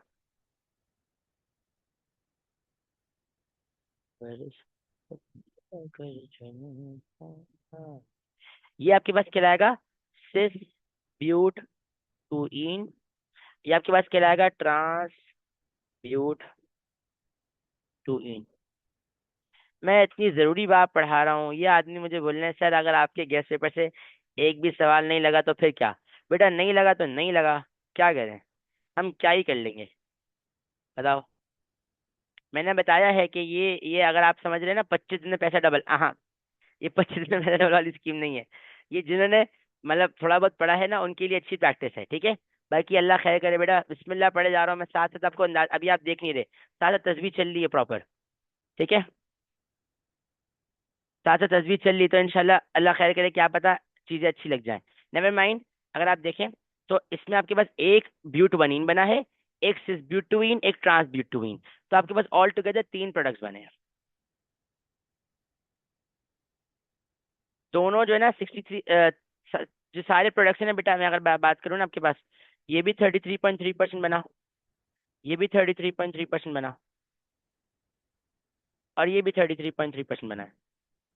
तो आपके पास जो है ना बेसिकली जो ब्यूट टू इन है ना, वो आपके पास मेजर प्रोडक्ट हो गया, बिकॉज ऑफ कोर्स, बिकॉज देखिए भले से सीसो भले से ट्रांस है तो ब्यूट टू इन है ना, तो but two ene all together 66% बन गया है। तो ये आपके पास क्या हो जाएगा? मेजर प्रोडक्ट हो जाएगा। गॉट बात समझ आ रही है सर? तो ये पूरा सेटअप करना पड़ेगा, ठीक है। टोटल आपके पास तीन प्रोडक्ट्स बने हैं, आराम से देखेंगे बेटा, बहुत ज्यादा अच्छा मैकेनिज्म है, बहुत ज्यादा अच्छा सेटअप है इसका, ठीक है। शाबाश शाबाश शाबाश, आगे चलते हैं। They are saying the product shows a geometrical isomerism. Explain the origin of geometrical isomerism in this product. ठीक है, तो हम बोलेंगे geometrical isomerism का origin बेसिकली ऐसा होता है कि आपके पास carbon carbon double bond present होता है, which hinders rotation। इससे बेटा एक नंबर मिल जाएगा। and there must be two different groups on both, yeah, on both carbons of carbon carbon double bond. ठीक है जी। सिस्टर्स आइसोमेरिज्म पॉसिबल होता ही तब है जब आपके पास टू डिफरेंट ग्रुप्स हो और डबल बॉन्ड हो। डबल बॉन्ड होगा तो रोटेशन हिंडर होगी, तभी आप सिस्टर्स की तरफ जाएंगे। करेक्ट बेटा? सबको क्लियर है? कोई टेंशन, कोई परेशानी, कोई मसला? बात समझ आ रही है सर? नो? ठीक है जी, क्वेश्चन नंबर 3 पे आते हैं। ठीक है, ये 3 भी अच्छा क्वेश्चन है, जल्दी से इसको ट्राई करेंगे।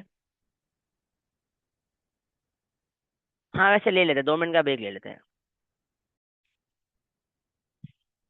Question number 3 saying that compound x has molecular formula C4H7NO2। अब ये किसी को अगर नजर ना आ रहा हो तो मैं बता दूं, ये C4 है, H7 है, NO2 है, ठीक है। The infrared spectrum of X has absorption at दो, ये दो एब्जॉर्प्शन नजर आ रही हैं। Identify the bonds responsible for these absorption, आपने बॉन्ड्स बताने हैं। बट कहा डन, आपकी आपकी क्वेरी सबसे पहले होंगी बेटा, और किसी की होंगी नहीं, और बोले बस, ठीक है। अभी जरा यहाँ से हाथ से थोड़ा सा,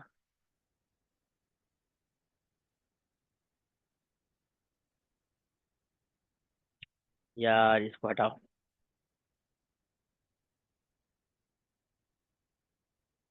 ठीक है। ये देखें आप, वो आपसे कह रहे हैं कि हमारे पास ना ये NO2 करके कोई कंपाउंड है, C4H7NO2, और ये दो मुझे पीक्स नजर आ रही है। वो आपसे कह रहे हैं इसमें कौन से बॉन्ड्स रिस्पॉन्सिबल होंगे। अपना NO2 मुझे मतलब नाइट्रोजन के साथ दो ऑक्सीजन हैं, और साथ साथ H है, क्या है मतलब, अब एक पीक 15 की है, 2250 की, राइट। तो अगर मैं जरा जल्दी से इधर आता हूँ ना, तो मेरा एक शक ना एमाइड पे तो कभी भी नहीं जाएगा, एमाइड कैंसिल हो गया, बिकॉज 17 कह रहे हैं, राइट, ठीक है। नाइट्राइल की पीक बिल्कुल फॉर श्योर, ये तहा आपने बहुत सही बताया है, नाइट्राइल की पीक बिल्कुल हो सकती है, ठीक है, बिकॉज 200 से ना 2250 है, तो मुझे ये नजर आ रही है, तो राइट, तो मैं ये कह सकता हूँ कि मेरे पास जो 2250 वाली पीक है, 2250 वाली पीक है, वो बेसिकली आपके पास, आप कह सकते हैं कि कार्बन ट्रिपल बॉन्ड नाइट्रोजन की है। और फिर 1715 वाली जो आपके पास मुझे पीक नजर आ रही है ना बेटा, 1715 है। देखो, 15 का मतलब क्या है, 15 का मतलब क्या है कि आप 10 से बाहर चले गए, एस्टर 1710 से 1750 है, जो एस्टर है ना वो 1710 से 1750 है। तो या तो कार्बोनाइल होगा या तो कार्बोक्सिलिक होगा, ठीक है। तो मैं यहाँ पे नहीं ना, एस्टर बेटा 1710 है, 1710 से स्टार्ट है। हमारी पीक क्या है, 1715 की है, राइट। बल्कि हाँ 10 से 50 तक, सही बोले, मिस्टेक से मिस्टेक बेटा, हाँ ओके। एस्टर की भी पॉसिबिलिटी लग रही है, कार्बोनाइल की पॉसिबिलिटी लग रही है, लेकिन मैं आपको फिर बता रहा हूँ कि यहाँ ना कार्बोनाइल की सेटअप है, कार्बोनाइल का ही सेटअप होगा, या एस्टर का भी हो सकता है। मगर अगर एस्टर का होगा, लेट्स से अगर मैं कंपाउंड ड्रॉ करने की कोशिश करूँ, चार कार्बन है, एक दो तीन चार, ठीक है, और नाइट्राइल मुझे नजर आ रहा है, राइट, चार कार्बन एटम्स हैं। हम्म, वो आपसे कहना है suggest the functional groups present इस पार्ट में, और फिर वो आपसे कहना है okay, organic product formed, functional group presence ना, मतलब मुझे कंपाउंड के फॉर्मूले पे जाना ही जाना है। मुझे ऐसा लग रहा है कि यहाँ पे आपके पास चार कार्बन एटम्स है, नाइट्राइल है, राइट, और 1715 की पीक है, 1715 की पीक मेरे पास अगर इस चेन में आती है, दो ऑक्सीजन एटम्स है, राइट। मैं अगर कार्बोक्सिलिक एसिड की एक ग्रुप लगाता हूँ यहाँ पे, ठीक है, और यहाँ पे मैं बेसिकली एक दो तीन चार, 1 2 3 4 5,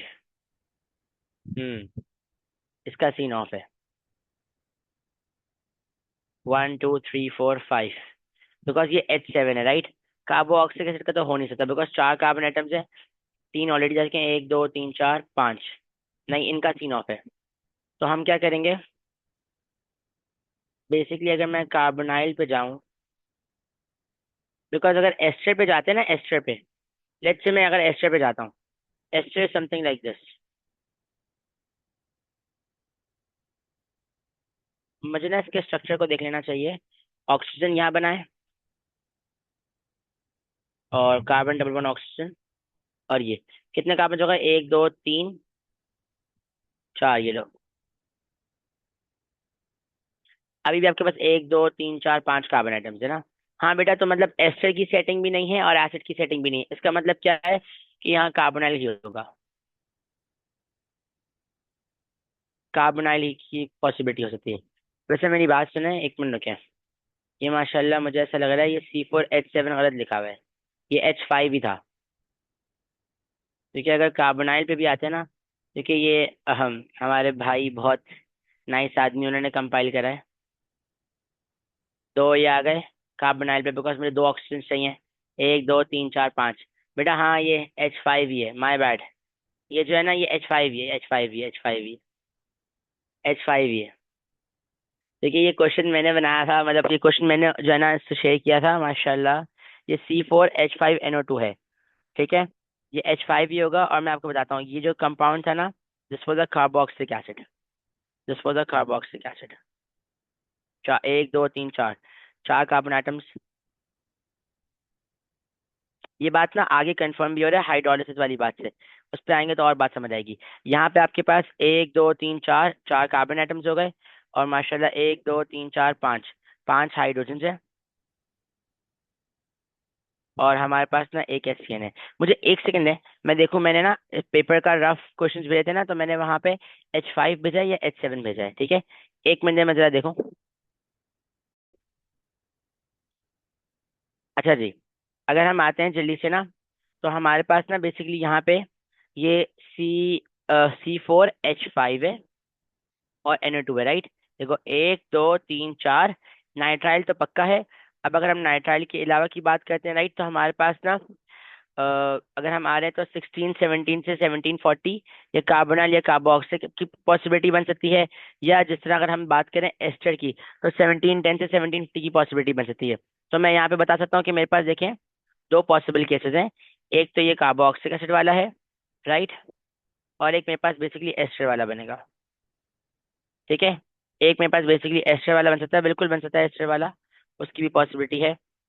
हम यहाँ पे चार कार्बन आइटम्स, एक दो तीन चार, मैं यहाँ कार्बन डबल बॉन्ड ऑक्सीजन दिखाता हूँ, और यहाँ हाइड्रोजन। तो देखें एक दो तीन चार पांच, इधर भी आ गए, एक दो तीन चार, दो ऑक्सीजन, और आपके पास नाइट्रोजन भी आ गया। अलग अलग खैर से ये दोनों पॉसिबिलिटीज है। तो मैं यहाँ कह सकता हूँ कि मेरे पास बेसिकली ये जो कार्बन, ये जो मेरे पास कार्बन डबल बॉन्ड की पीक है ना, या तो ये मेरे पास जो बॉन्ड है 1750 वाला बॉन्ड है, या तो ये कार्बन डबल बॉन्ड मेरे पास बेसिकली कार्बोनाइल वाला है, या तो एस्टर वाला है, ठीक है। Then there saying state the function groups present. तो मैं वहां पे, यहाँ पे तो मैं ना नाइट्राइल तो फॉर श्योर लिखूंगा ही लिखूंगा, ठीक है। एंड अगर मैं बेसिकली यहाँ पे एस्टर को, या लेट्स से हम यहाँ पे नाइट्राइल लिखेंगे, और मैं यहाँ लिख दूंगा कि एसिड और एस्टर फंक्शनल ग्रुप, ठीक है। ओके जी। उसके बाद अगर आगे चले, तो वो हमसे क्या कह रहे हैं, compound x is hydrolyse under reflux with dilute hydrochloric acid, state the reaction. अगर मैं उसको हाइड्रोलाइज करूंगा विद डाइल्यूट हाइड्रोक्लोरिक एसिड, तो मेरे पास क्या होगा। लेट्स से अगर मेरे पास ना ये एसिड वाला केस है, राइट, बिकॉज दोनों पॉसिबिलिटीज हमें नजर आ रही हैं। पहली बात तो देखें, ऐसा है कि ना वो आपसे कह रहे हैं कि compound x is hydrolyse under reflux with dilute hydrochloric acid, state the type of reaction.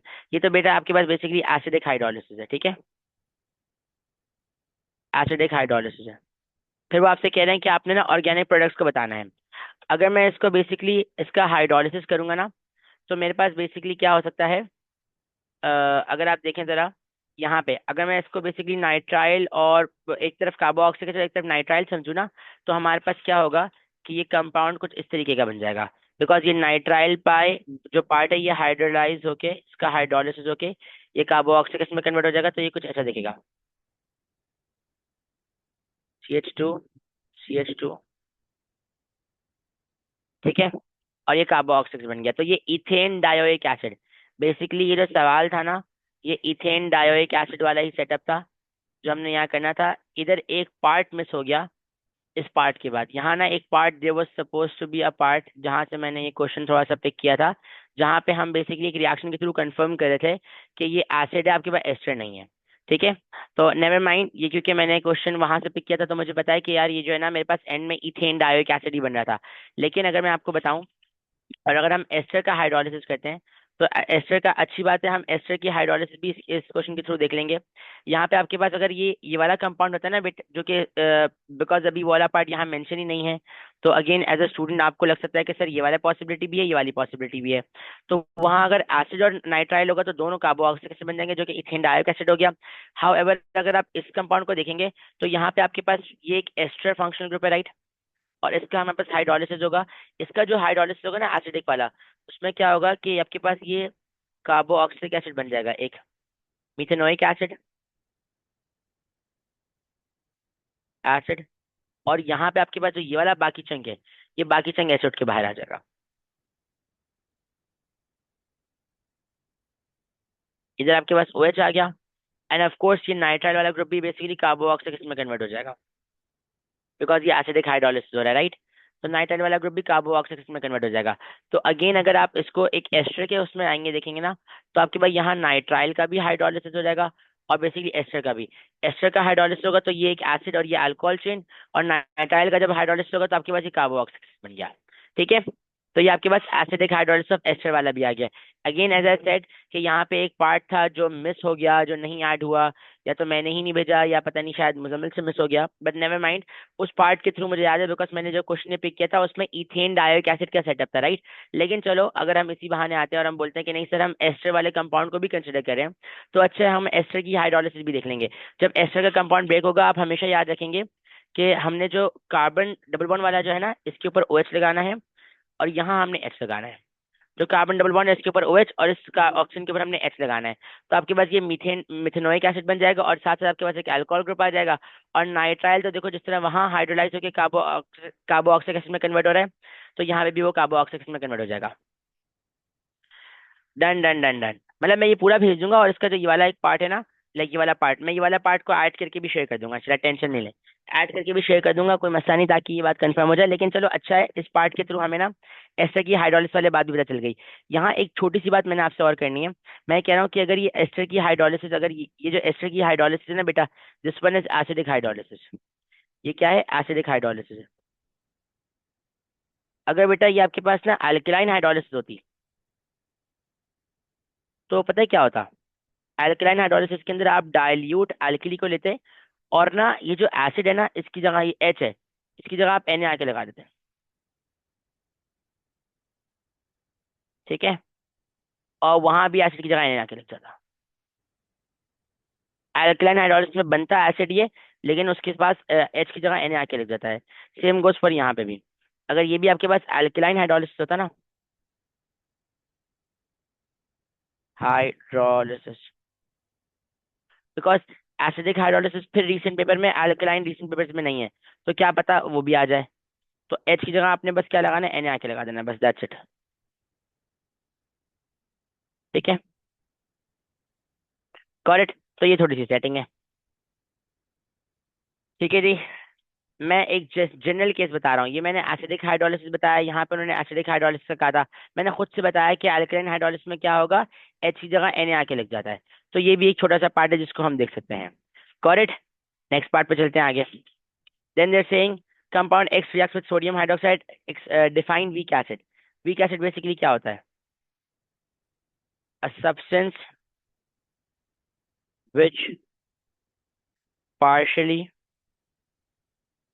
ionizes to produce H positive ion। ठीक है। जो कि पार्शियली आयनाइज जो कि H+1 को प्रोड्यूस कर रहा हो। नीचे अगर हम आए तो वो हमसे बोलते हैं student टाइट्रेट्स 25 cm³ of 0.0100 mole per dm cube of X with 0.100 mole per dm cube of sodium hydroxide, sketch the pH titration curve. तो अगेन हमने जो बेसिकली वो वाला क्वेश्चन पिक किया था ना, वाला पिक कह रहा हूँ, फेब मार्च में जो पेपर करा था, जो टाइट्रेशन कर्व बना था, एग्जैक्टली वही बनेगा आपके पास। बेसिकली अगर आप बात करें ना, तो मैं आपको बताता हूँ, ये NaOH आपके पास क्या है? एक स्ट्रॉन्ग अल्कला है। ठीक है। और ये X आपके पास बेसिकली क्या है? एक वीक एसिड है। वीक एसिड इसलिए बिकॉज देखिए, मैंने ऊपर जो है ना वहाँ पे कार्बोक्सिलिक एसिड को देखा था, राइट। अब यहाँ पे वो आपके कह रहे हैं कि student titrates this much sample with NaOH। With NaOH का मतलब क्या है? कि मैं NaOH को ऊपर से ऐड कर रहा हूँ। ठीक है।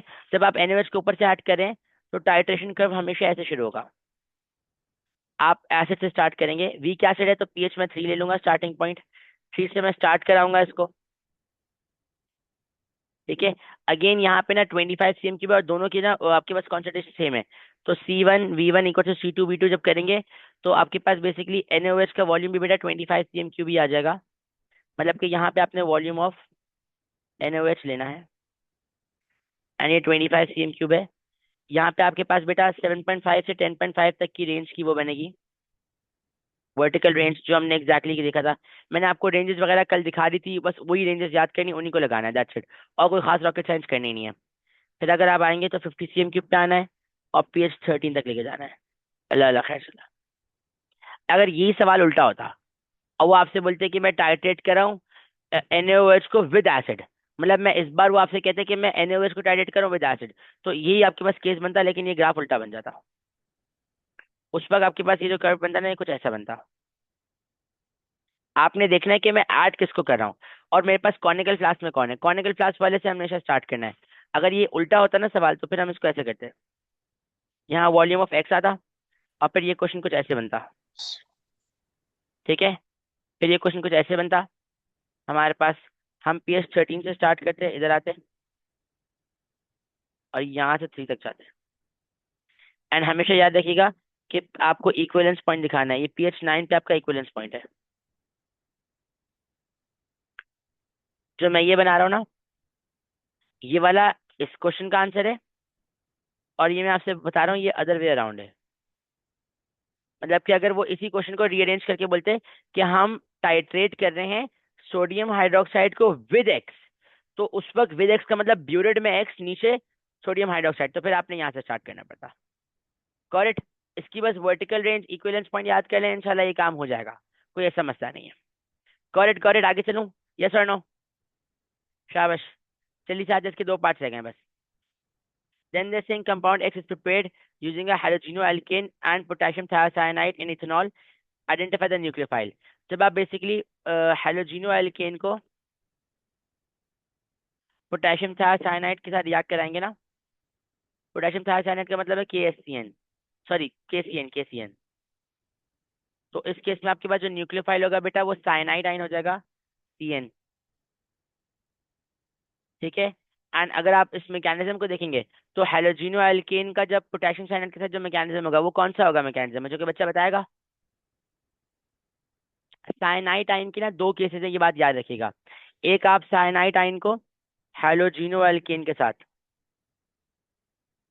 मतलब कि एक नॉर्मल कंपाउंड के साथ रिएक्ट करा रहे हैं, इस केस में आपने KCN को बेसिकली लेना है, और अल्लाह अल्लाह खैर से आपके पास ये प्रोडक्ट बन रहा होगा। इसका एक और केस होता है कार्बोनाइल कंपाउंड के साथ। कार्बोनाइल कंपाउंड का मतलब क्या होगा, जैसे कि एल्डिहाइड और कीटोन। मैं यहाँ पे एक कीटोन बना देता हूँ, कीटोन से ये बात अच्छी समझ आ जाएगी। उस केस में आपने HCN को लेना है, एंड KCN को बेटा एज अ कैटलिस्ट लेना है। और उस केस में क्या होगा, आपके पास ये कंपाउंड ऐसा होगा, ये एक्स्ट्रा बॉन्ड टूटेगा, इधर H आके लगेगा,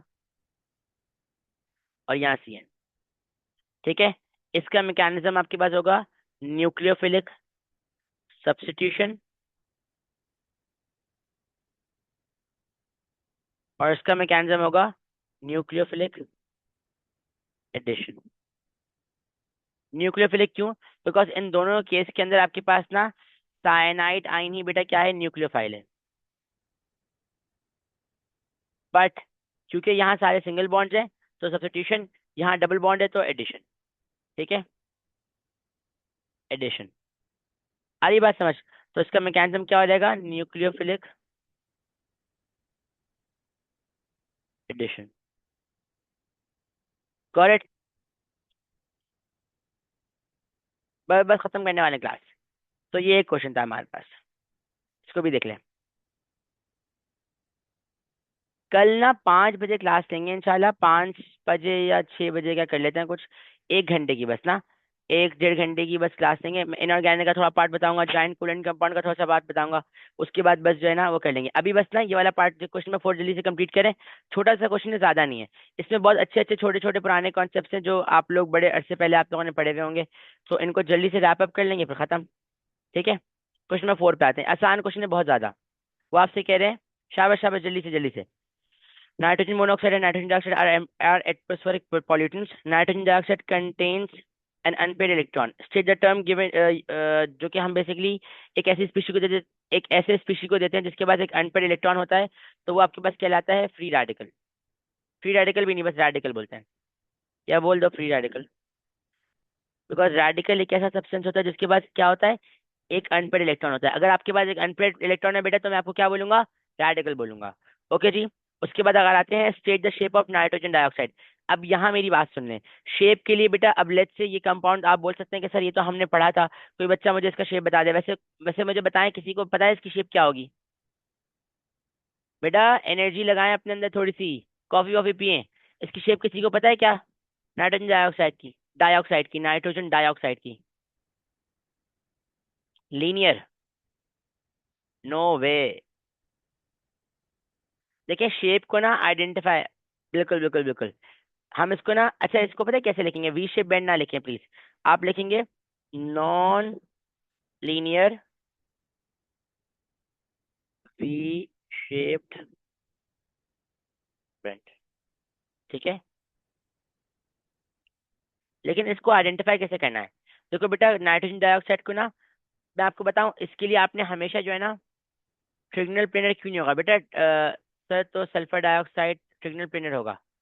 सल्फर डाइऑक्साइड नहीं ना, सल्फर डाइऑक्साइड भी आपके पास non linear V shape bend होगा। सल्फर डाइऑक्साइड भी आपके पास non linear V shape bend ही होगा।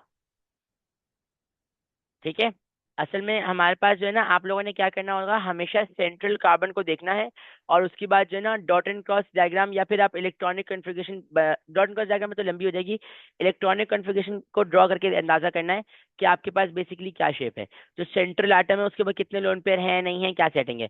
तो इसको इस तरीके से अंदाजा करना है। नेवर माइंड, आगे चलते हैं। देन देर सेइंग कि आपने बेसिकली लिखना है, right an equation for of Cl2 reacting with hot NaOH। अब देखो मैं आपको बताऊं कि जो हॉट NaOH वाली रिएक्शन है ना, ये यकीन माने इट्स इसका दिन इंपॉर्टेंट है, हॉट NaOH वाला और कोल्ड NaOH वाला। तो इसको सब बच्चे देख लेंगे इंशाल्लाह। ठीक है, चाहे आप हॉट NaOH की बात करें या कोल्ड NaOH की बात करें, बिल्कुल ऐसा ही है। दोनों बहुत इंपॉर्टेंट है, दोनों को देख लेंगे एक दफा इंशाल्लाह। अगर देखिए हम बात करते हैं ना, यहाँ पे हॉट NaOH है ना, तो मैं इसको ऐसे लिखूंगा, देखिएगा, Cl2 + NaOH। और हॉट वाले केस में क्या होगा आपके पास? बेसिकली बेटा NaCl + NaClO3 plus water produce हो जाएगा। ठीक है, लेकिन अगर आपके पास बेटा कोल्ड होता, कोल्ड NaOH होता, तो फिर आपके पास NaCl एंड NaClO प्रोड्यूस होता, एंड वाटर। बात समझ रहे हैं? अभी ये आपके पास हॉट है, तो आपने ये सबको फॉर्म किया, अब आपने इसको बैलेंस करना है। बैलेंस करना बेटा इसको बहुत आसान है। इसकी बैलेंसिंग ना, मैंने कहा था इसको याद ही कर लो, वरना बैलेंस करने में थोड़ी खुआरी होगी। 2 मिनट लगेंगे, याद कर लें इसको। इधर यहाँ 3 लिख दें, यहाँ 6 है, यहाँ 5 है, और यहाँ 3 है। ठीक है, मुझे बस वाटर में हमेशा कंफ्यूजन होती है, वाटर को एक दफा काउंट कर लेता हूँ, हाइड्रोजन को बाकी तो मुझे याद है।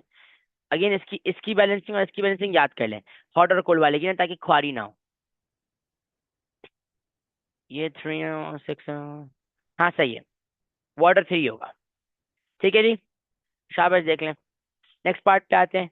There saying magnesium oxide is an ionic compound, draw the dot and cross diagram for magnesium oxide. ठीक है, आपको मैग्नीशियम ऑक्साइड की जो है डॉट एंड क्रॉस डायग्राम बनाना है। मैंने आपको क्या बताया था कि डॉट एंड क्रॉस डायग्राम के लिए आपने क्या करना है बेटा? जब भी डॉट एंड क्रॉस डायग्राम आए, हमेशा ओ लेवल्स नॉलेज को यूज करना है। ओ लेवल्स नॉलेज का सीन क्या है कि देखो बेटा, मैग्नीशियम आपके पास 12 होता है, 2,8,2। ऑक्सीजन 8 होता है, 2,6। तो बेसिकली इसके 2 इलेक्ट्रॉन उठ के इधर आ जाएंगे। आउटर शेल इलेक्ट्रॉन दिखाना है बस। ये मैग्नीशियम है, आउटर शेल में आपके पास 8 इलेक्ट्रॉन है, 1 2 3 4 5 6 7 8। 2 इलेक्ट्रॉन लूज करें तो बेटा चार्ज क्या आ जाएगा? 2+ आ जाएगा। ऑक्सीजन की बात करेंगे, ऑक्सीजन आउटर शेल की अगर बात करते हैं, तो मेरे पास देखें 6 इलेक्ट्रॉन है ना, 1 2 3 4 5 6 और 7 8। ठीक है बेटा, इसको ऐसे दिखाना है, अल्लाह अल्लाह खैर सलाह। और यहाँ पे आपने लगा देना 2-। डॉट एंड क्रॉस डायग्राम बन गया।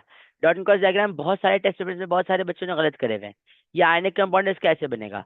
नीचे आए देखिए क्या लिखा हुआ है, वो कह रहे हैं methane CH4 is a simple covalent compound, draw the dot and cross diagram of methane. Simple covalent compound का डॉट एंड क्रॉस डायग्राम ऐसे बनता है, देखें ये मीथेन है ना, तो इसमें 1 कार्बन 4 हाइड्रोजन है। कार्बन मतलब 6, 2,4, हाइड्रोजन मतलब 1 1।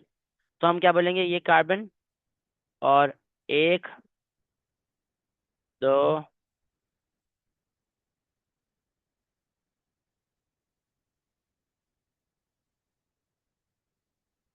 ये carbon, hydrogen, hydrogen, hydrogen, hydrogen. ठीक है,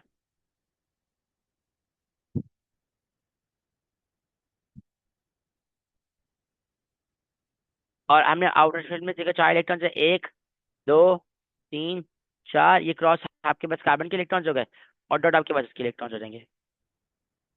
ठीक है बेटा, तो ये ऐसे बनाना है।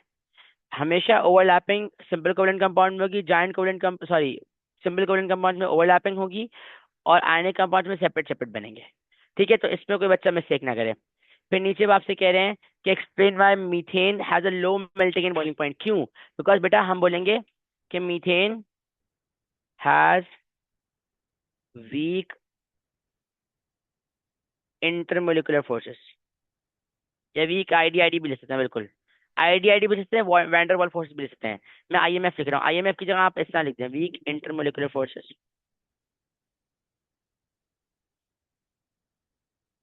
सो बस बस खत्म करें class. In order to boil it, या in order to change state,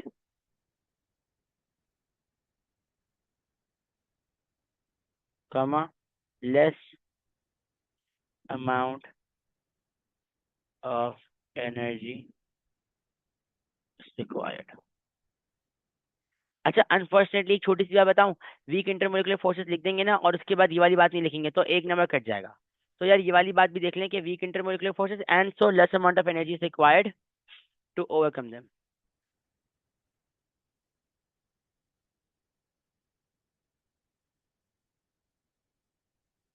Then they're saying ammonia forms a dative bond with hydrogen to form ammoniamine। Define dative bond, आपको dative bond को define करना बहुत आसान है। हम क्या बोलेंगे? A bond in which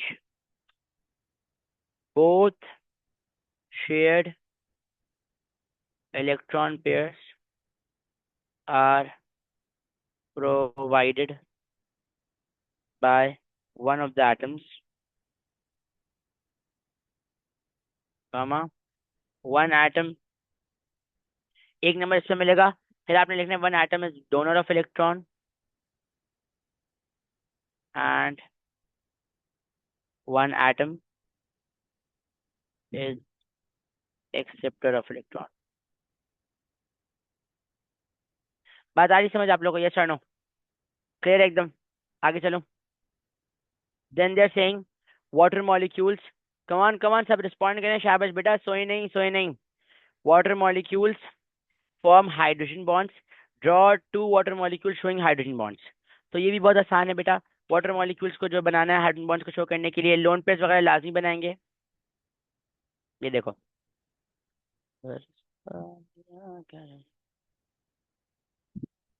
इस पे नेगेटिव डायपोल, फिर पॉजिटिव डायपोल, फिर और इस तरीके से इसको ड्रॉ करना।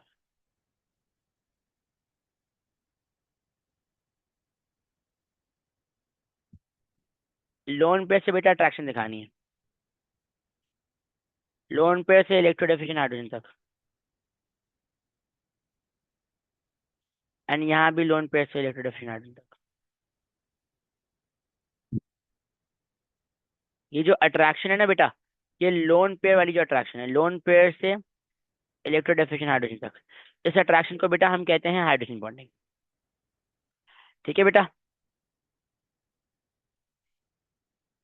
ओके जी, ओके, बेस्ट हो गया, क्या बात है। नेवर माइंड, आगे चलते हैं। फिर वो आपसे एक छोटी सी बात कह रहे हैं, ये मुझे कोई बताया, शाबाश। वो कह रहे हैं कि इस कंपाउंड, इस पहले मुझे बताओ, इन सब में ना HCl में, अमोनिया में और मीथेन में, किसमें कौन कौन सी इंटरमोलिकुलर फोर्सेज हैं? शाबाश। HCl का बताएं पहले, HCl में कौन सी है?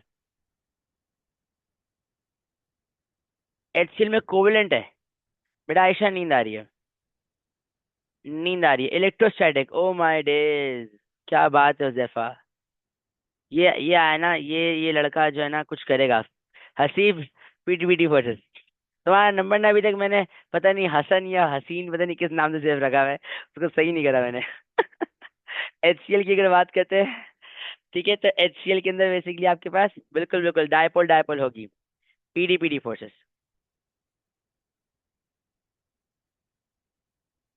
अमोनिया के अंदर कौन सी मिलेंगी बताएं? उमर बस 5 more minutes bro, 5 more minutes. Ammonia के अंदर होगी हाइड्रोजन बॉन्डिंग। और मीथेन में क्या होगी बेटा? मीथेन में बताया, मीथेन में CH4 में कोवेलेंट। अल्लाह तौबा, भाई आइडिया नहीं फोर्सेस हो गई। स्ट्रॉन्गेस्ट इंटरमोलिकुलर फोर्सेस की बात कर रहे हैं, तो ये आईडी ही होंगी, मतलब ये तीनों ही हैं, ठीक है। और इसमें सबसे ज्यादा स्ट्रॉन्गेस्ट कौन सी है बेटा? हाइड्रोजन बॉन्डिंग है, अमोनिया वाली है, ठीक है। वक्त की कमी की वजह से टेबल नहीं बना हुआ यहाँ पे, वरना इसको this question was suppose to have a table like proper, जिसमें लिखा होता और आपको जो है ना उसको टेक करना पड़ता, ठीक है। ये वाली बात हो गई। यकीन माने अगले 5-6 मिनट बहुत फायदेमंद हो जाएंगे, ये मैं हाइब्रिडाइजेशन वाली बात भी बता रहा हूँ। अब इस कंपाउंड को देखें, ये आपके सामने कंपाउंड है, वो आपसे कहना state the hybridisation of each carbon atom. मैं इस कंपाउंड को आपके सामने ड्रॉ कर रहा हूँ, ओके।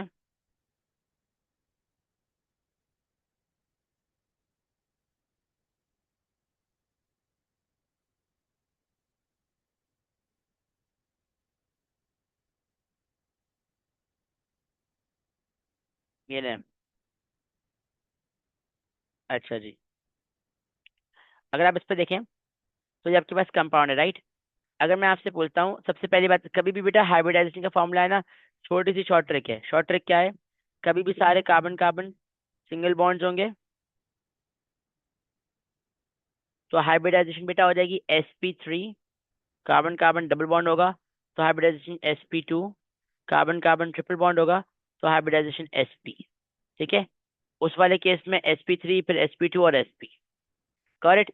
अब अगर आप यहाँ पे देखें ना, तो इन दोनों कार्बन की हाइब्रिडाइजेशन बेटा आपके पास sp2 है, इन दोनों कार्बन की हाइब्रिडाइजेशन बेटा sp है, और इन दोनों कार्बन की हाइब्रिडाइजेशन sp3 है, ठीक है।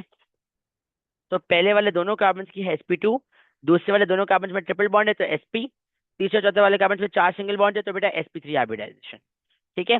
तो उन्होंने बता दिया कि state the hybridisation of each carbon atom, तो हम बता देंगे कि भाई sp2 के भी दो हैं, sp के भी दो हैं, और sp3 के भी दो हैं, ठीक है बच्चों।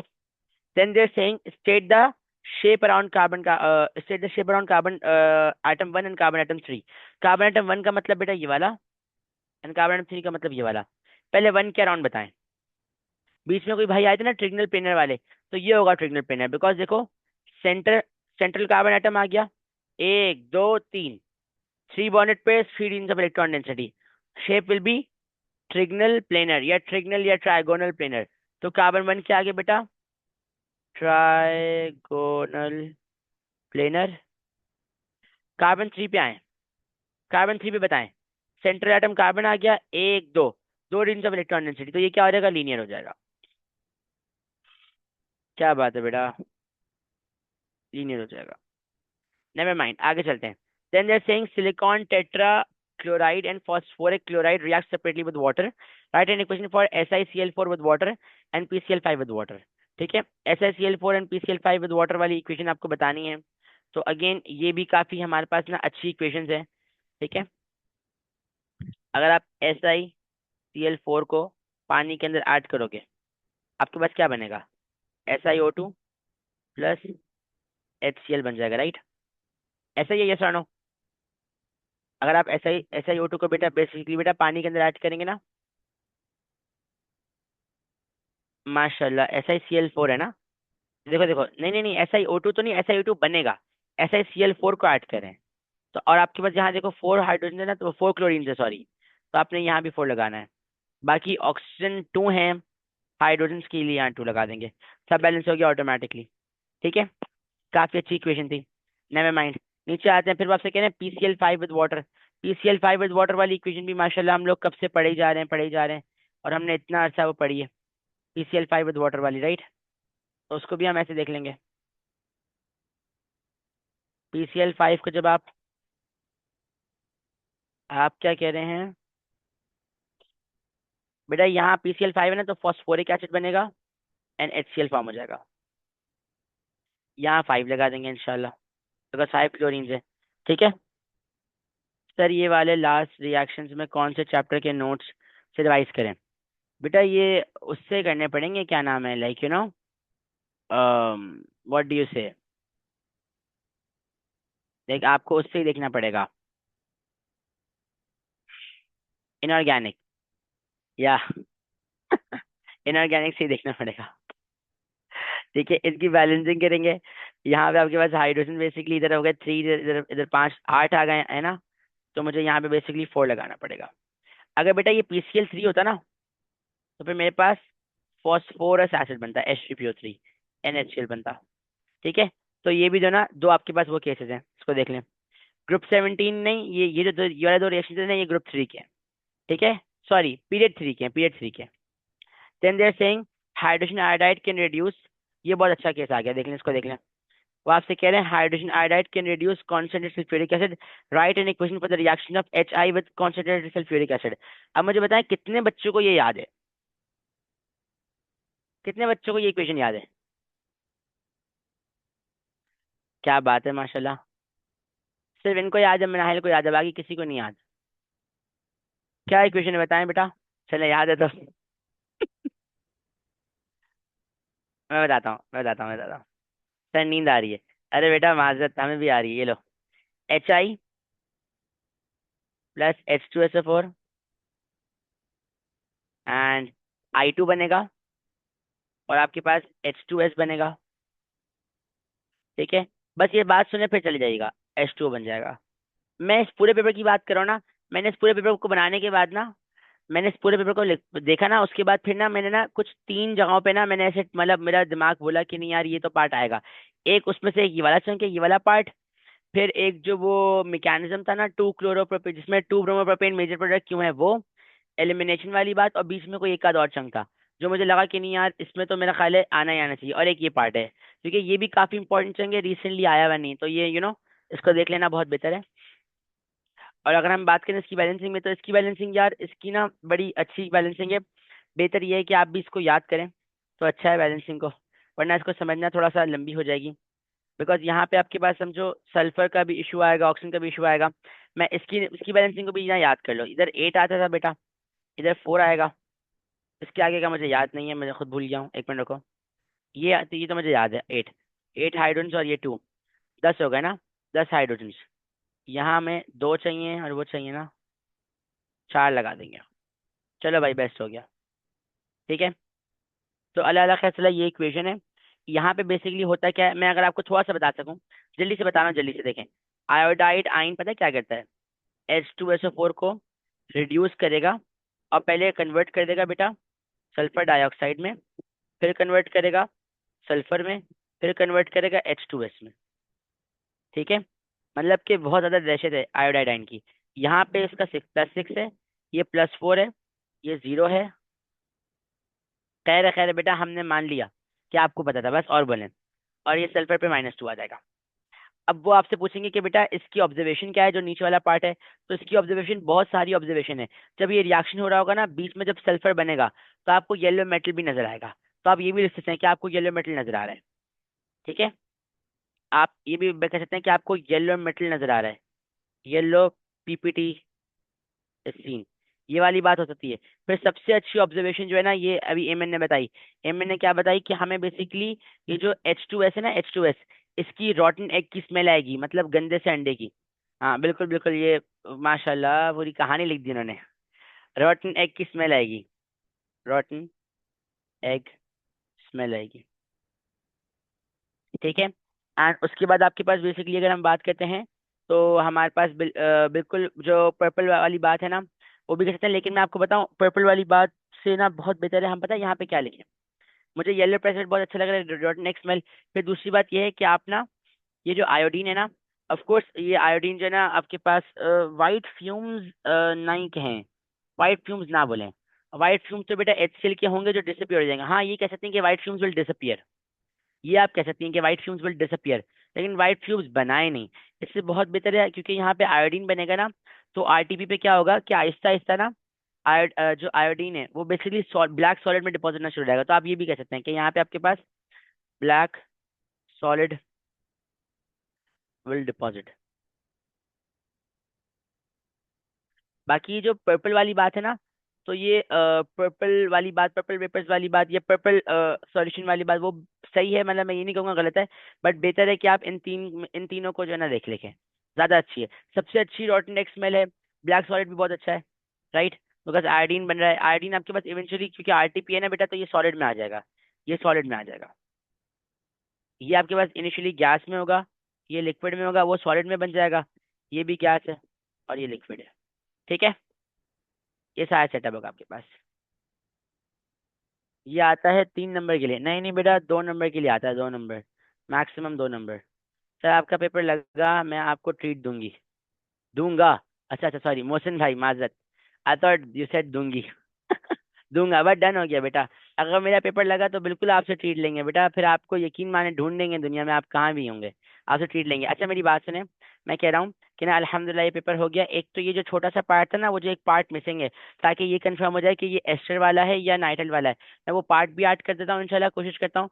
और दूसरी बात ये है कि ना मैं कुछ ना इंपॉर्टेंट टॉपिक्स यहाँ लिखूंगा, मैंने मैंने सोचा था कि मैं आप लोग के साथ ही यहाँ बैठ के बात करूंगा और आप लोग के साथ ही लिखूंगा, लेकिन अब 12 बज गए हैं, मेरी भी हालत टाइट हो गई है, तो मुझे थोड़ा टाइम दें। बट मैं आपको बता रहा हूँ, मैं ना इंशाल्लाह ये जो अभी फौरन फिर पीडीएफ शेयर कर रहा हूँ, उसके बाद इसको एडिट करने के बाद ना यहाँ कुछ इंपॉर्टेंट टॉपिक्स भी लिखूंगा। ठीक है, मैं कुछ इंपॉर्टेंट टॉपिक्स लिखूंगा, वो सुबह उठ के लाजमी रिकैप कीजिएगा, उन टॉपिक्स को सब देख के जाएंगे इंशाल्लाह। ठीक है, पहली बात ये। बाकी ये कि कल 5 बजे या 6 बजे मैं कंफर्म कर दूंगा, मैं इनऑर्गेनिक केमिस्ट्री की क्लास लूंगा, जिसके अंदर मैं इनऑर्गेनिक के सारे रिएक्शन कराऊंगा। ठीक है, तो इंशाल्लाह वो आप लोग देख लीजिएगा। और रिकॉर्डिंग अभी फौरन, अभी अभी अभी के अभी फौरन, ये अभी पीडीएफ भी फौरन भेज रहा हूँ, रिकॉर्डिंग भी आधे घंटे के अंदर अपलोड हो जाएगी। ठीक है, और कल 5 या 6 बजे होगा, मैं ग्रुप में कंफर्म कर दूंगा, इनऑर्गेनिक के लिए क्लास होगी। अच्छा दूसरी बात यह है कि ना मैं कल होपफुली कोई ना कोई 2 घंटे 1 डेढ़ घंटे निकाल लूंगा इंशाल्लाह।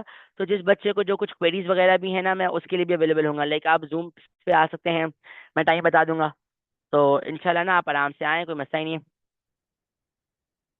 बस मुझे वो मैसेज कर दें एक ना, ड्राइव लिंक का, नोट्स का, जिसको जो चाहिए, तो मैं इंशाल्लाह वो शेयर कर दूंगा। ठीक है जी, चलें अभी मैं ये फौरन से ये